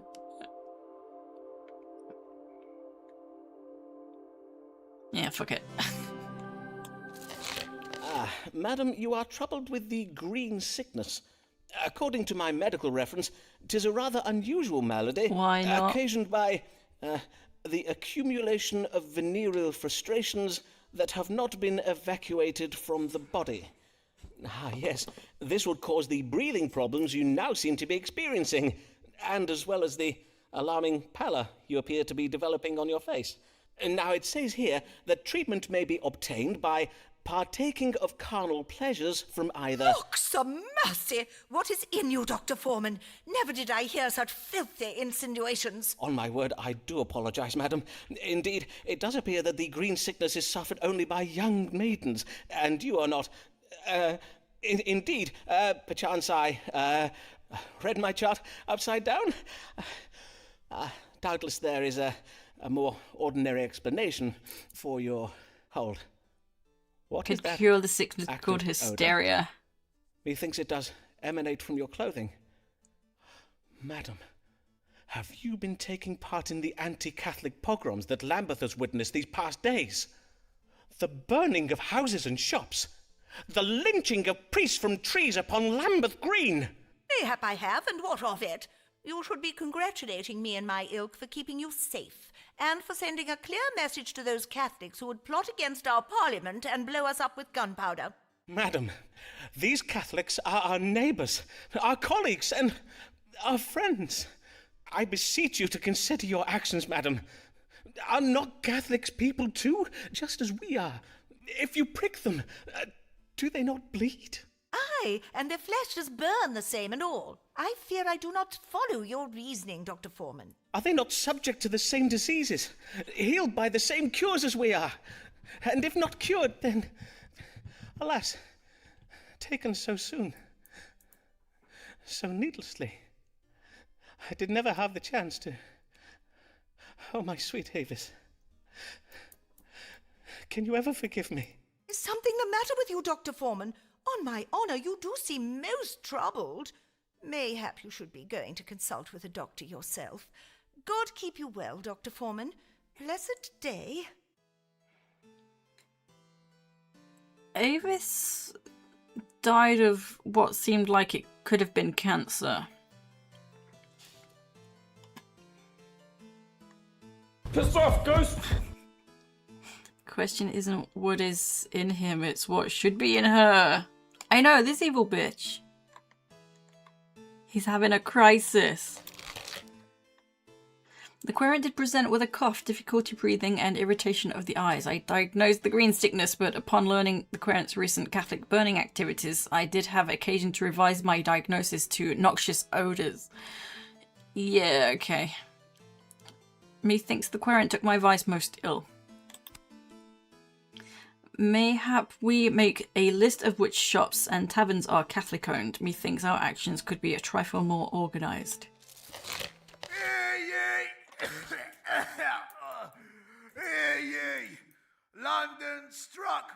plague. Oh, no. Playhouses closed by order of the king.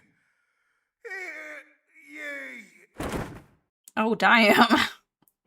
So she secretly tell you you're next. Oh my god.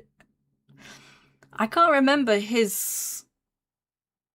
Like, did it say if he's Catholic or Protestant? I can't remember. Be advised that if you are experiencing any of the following plague symptoms, fever, abdominal pain, lumps on your groin, oozing foul pus, send word to local authorities and a team of carpenters will dispatch to your place of residence to board up your house so you may not roam about infecting others. Please ensure dead loved ones are ready to be deposited in the plague cart when it passes each evening. Corpses deposited on the street outside of collection hours will incur a fine of 1 shilling. We have to get this.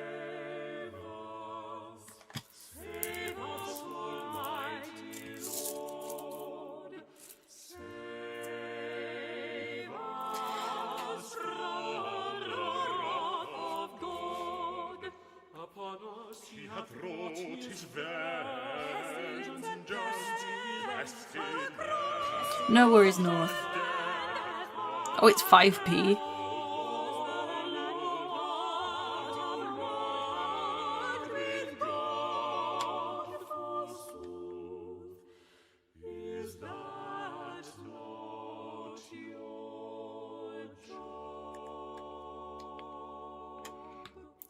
I think this might be the last consultation, so it's make or break here with this one. God give you good day, your grace.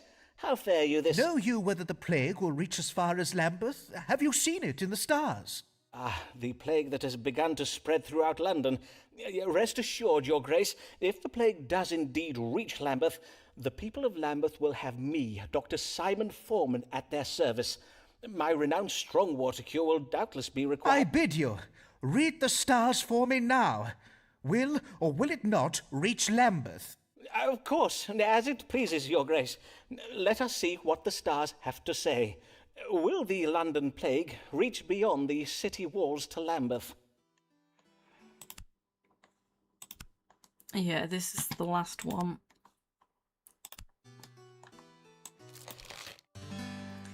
Okay, will this new London plague reach as far as Lambeth? The rumours of the plague reaching Lambeth are not creditable. Being out of touch with reality. Death from the plague is God's punishment for our sins. The Archbishop has nothing to fear from the plague, but has but to exercise patience, and the threat will pass. If it is the Archbishop's duty to stay in Lambeth and help fight the plague. The Archbishop must embark on a voyage. Lambeth society may be peaceful now, but people can behave unpredictably during a grave health crisis. Welcome back, Tisha. So basically this is telling the dude to leave and be safe. This is saying, like, this is God's punishment. It will pass. It is your duty to stay. Rumours are not creditable. Just to please him, I don't know whether to tell him to leave. What was that? Represents an authority, the Archbishop. Okay, I'm gonna go with this because I think it will please him. I need that praise. But there's a chance he might turn around and say, no, I can't do that. What are you thinking?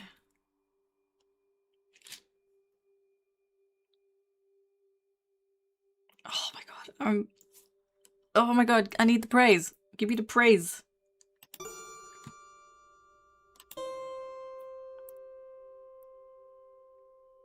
There's nothing to fear but to exercise patience.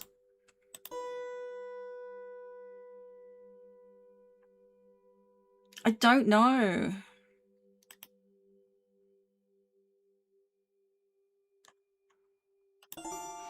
He seemed to just want to know really badly. So I think... tell him to leave. Ah, yes. The stars are most clear on the matter. Very clear indeed. Then what do they say? Tell me! Well, before I give you my answer, I would have your decision on granting me that medical license we spoke of on your previous visits. I am sorry, Your Grace, but I must insist upon it. I would gladly do so, but I find my hands tied due to various episcopal and doctrinal...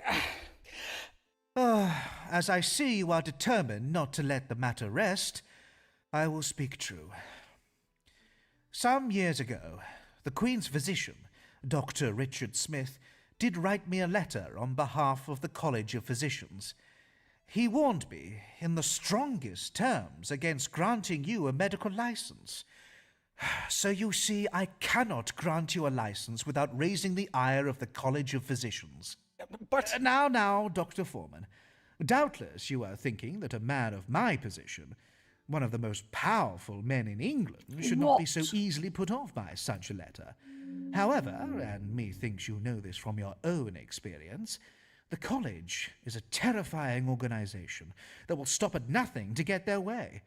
One would be better off defying the Queen herself than the licensed doctors of London. For whilst our Lord God in heaven may be merciful, the College of Physicians is not. Aye, verily, I must own that what you say is very true. But mayhap I will furnish you with a letter of recommendation to the University of Cambridge. They may confer upon you a medical degree, and thereby a medical license. I thank you, Your Grace. Now, prithee, answer my question. I have bad news, Your Grace. Lambeth will not escape the plague this time. Things are quiet now, but as I learned during the plague of '92, events may change apace. You must leave Lambeth before it's too late. I feared as much. I must begin preparations for the removal of the palace household to Sussex. Before you go, Your Grace, I believe you were intending to write me a letter of recommendation. Well, indeed, I will reflect on the quality of advice you have given me over the years, and if I judge that you have acted with some skill, then I will have my new chaplain, Lancelot Moore, draft you a letter of recommendation and have it sent to you. Good day, Dr. Foreman. I think we've got it. The querent did wish to know whether the plague which has lately begun to spread throughout London will reach as far as Lambeth. I did inform the querent that the plague would reach Lambeth soon and advise him to leave while he still can. Methinks the querent is most pleased with me for the reading I gave today. He's gonna die before that letter gets sent. Number 8. Oh my god. I'm still so annoyed with what is his name? Humphrey, the young actor. Just because I was not really thinking about the answer. I will deliver a sermon on the lessons we might learn from Noah and the flood. Sir, I thank you for your recent submissions of several letters of recommendation. I am pleased to inform you that these letters, being of sufficient quality and number, have been credited towards the obtention of a medical degree. Please find enclosed your license to practice medicine. John Cowell, Vice-Chancellor, University of Cambridge. We did it! Never mind.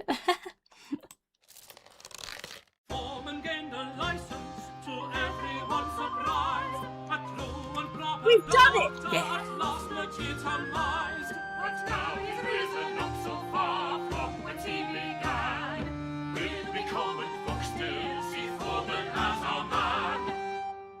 Nice. There was so much talk of the Irish, so I had to make an Irish coffee. Very nice. Huzzah! You cannot board up my house! 'Tis not a plague house! You are mistaken! I do not have the plague! Let me out of here! Know you not who I am, you fools? I am Simon Foreman, Doctor of Astrology and Physic! Fie upon those ungrateful wretches! Have I not always been there for them when they needed me? Am I not the doctor who risked his life to cure them during the plague of '92, when all the other doctors and their high-born friends fled London and left them to die? Indeed, mayhap next time I will think again before risking my life in the service of the townsfolk, if this is the way I'm to be repaid. And forsooth, if my deeds are so easily forgotten by the living, what chance is there for my work to be remembered by generations to come? What will the world know of me once I'm gone? Oh, the very nerve. How will I be remembered after I die? This speaks of quiet violence acted by a genteel woman with hidden motives. Huh. Represents a well-mannered lady. Represents a violent event. Represents quietness. What? My name will be mentioned in court during a famous legal battle. I will be remembered for having given something valuable to a psychopath to hide somewhere. Forsooth, how strange. Whatever could that be? A potion comprised of costly ingredients? What? It will be a long time before my ingenious contributions are properly recognized by historians. My relationship with myself will change when I embark upon a voyage, to wit, my death will occur while travelling. Good angels will ensure the manner of my death serves as a testament to the intelligence, accuracy, and soundness of my methods as an authority in the field of astrological science. Shall we have a look at this guy? Simon with an E, Foreman.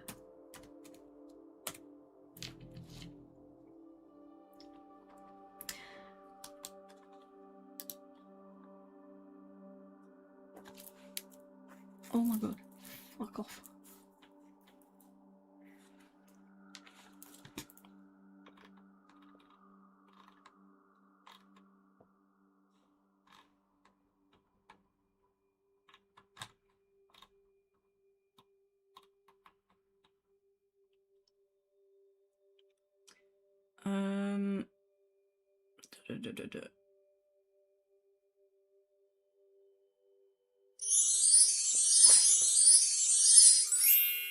Thank you, Drolly. They will make a game of me. Returned with the ice coffee in your hands. Nice.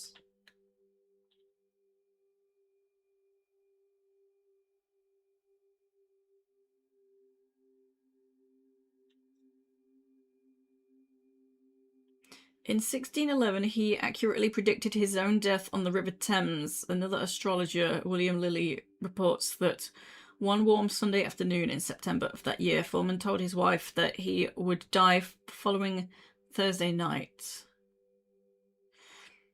So, how is he remembered? 5 years after his death, he was implicated in the murder of Thomas Overbury when two of his patients, Lady Frances Howard and Mrs. Anne Turner, were found guilty of the crime. During the testimony of Howard's trial, lawyers hurled accusations at Foreman, saying he had given Lady Essex the potion with which she plotted to kill Overbury. During the trial, he was described by Sir Edward Coke, Lord Chief Justice of the King's Bench, as the Devil Foreman, the result being that his reputation was severely tarnished. So, I think we've got our answer.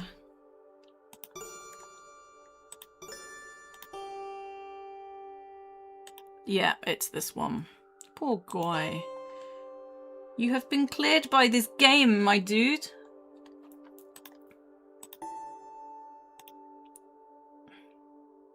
That's quite something, though, to learn of your own death like that. Like, how do you predict your own death? It seems I am to be remembered for being named in a case against two ladies who quietly killed someone, meaning they poisoned him. How monstrous!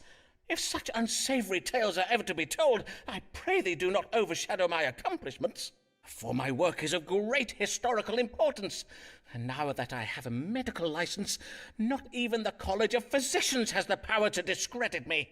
But if I am to go forth into the world to make any further contributions to the advancement of medical science, I must find a way to pry these wretched boards off my front door. William! William! Fetch me a crowbar!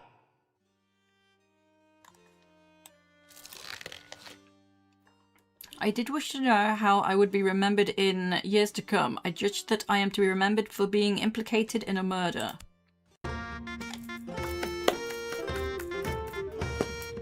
Long ago in England, in 1592, there begins our tale, and all of it is true. Through all of London, bubonic plague did spread, covering folk in weeping Thank you for the sores and leaving GGs. thousands dead. From towns and cities, This has been another surprising game. This was fun. die in misery. But one brave doctor stayed when all the cowards fled. I can't have been because he was too sick to leave his bed. Foreman made a plague cure and used it on himself, then left his house to risk all London's true health. Huzzah! Huzzah! Huzzah! Huzzah! Huzzah! Huzzah! Huzzah! Huzzah! Huzzah! Simon Foreman, he cured us of the plague, 'tis bruised Huzzah! Tales are a little vague, but we know he used astrology and knows his own strong water. So what if he be not a proper licensed doctor?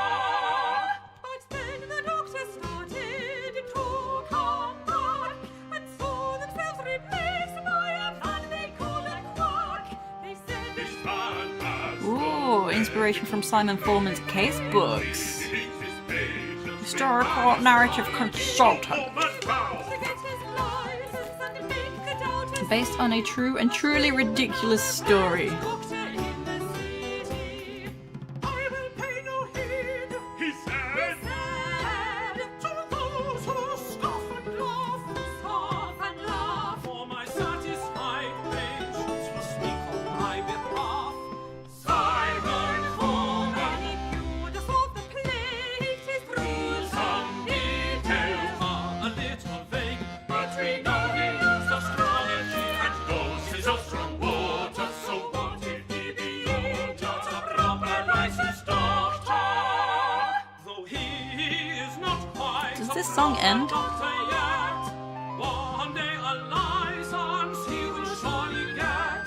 But if he rises up too high from whence he began, will be common folk still see Foreman as a man. Simon Foreman, He cured us of the plague, 'tis bruised some details are a little vague, but we know he used astrology and knows his own strong water. So what if he be not a proper licensed doctor?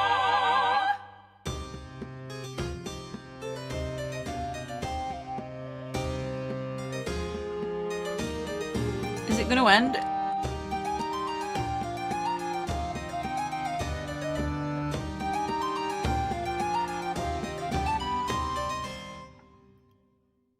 Okay.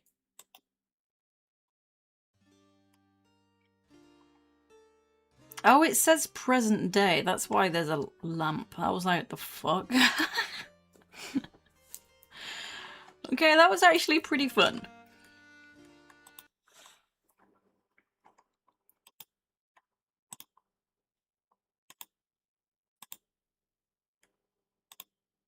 Cool. Can't believe it's over. I know. So that was a Let's Try, or at least it wasn't a Let's Try, it was an Itch.io charity bundle game. And I got gas again, excuse me. It was... Oh my god. One longer game. Let's try one longer game that won the little Discord poll. Ask the stars, will there be an Astrologaster too?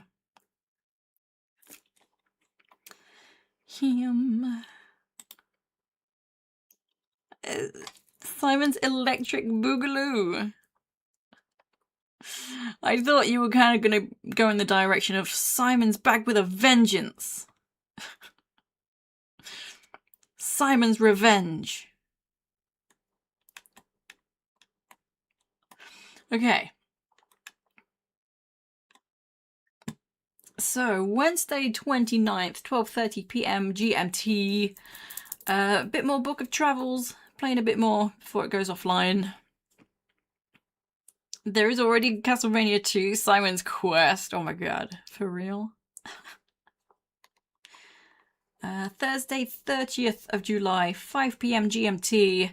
Bit more Book of Travels, and that will be the last session.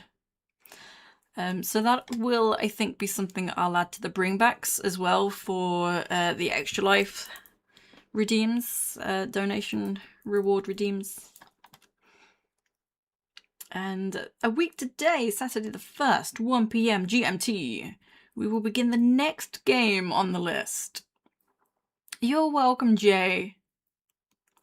So the next game, so the upcoming games were chosen so each vote would actually determine which order they're played in. So they're all going to be played.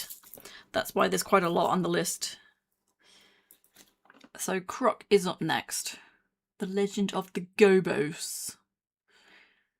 So yeah, there are quite a few games on the list just because those are the last few that I put on the poll, and they're all getting played. They're getting paid. What? You're welcome, Fatney. I know, Croc. I wasn't sure whether to emulate or not because I do have the disc, but I've heard it can be a bit janky and frustrating and yet awesome. So I don't know, because I could use save states if I emulate. What be this bracelets? I have on this arm, I made these. And then here, these are ones I just put together because I thought they looked cool together. Sparkly. Okay, let's find someone to raid. Akami Rosaries. Fliss Floss is playing Legend of Zelda Ocarina of Time.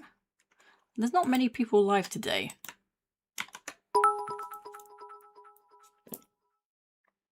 Thanks for the stream, Easy Less Than 3. Aw, Less Than 3. You're welcome. Thank you for the bits, feats. Thank you, thank you.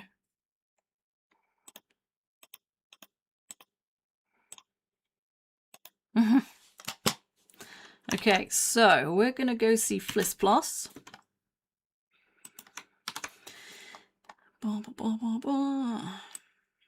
You're welcome, Alexander. Less Than 3.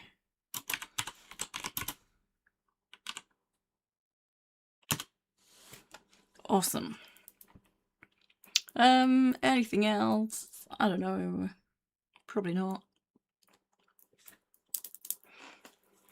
Anyway. Thank you everyone for chilling with me. And I will see you next time. Take it easy.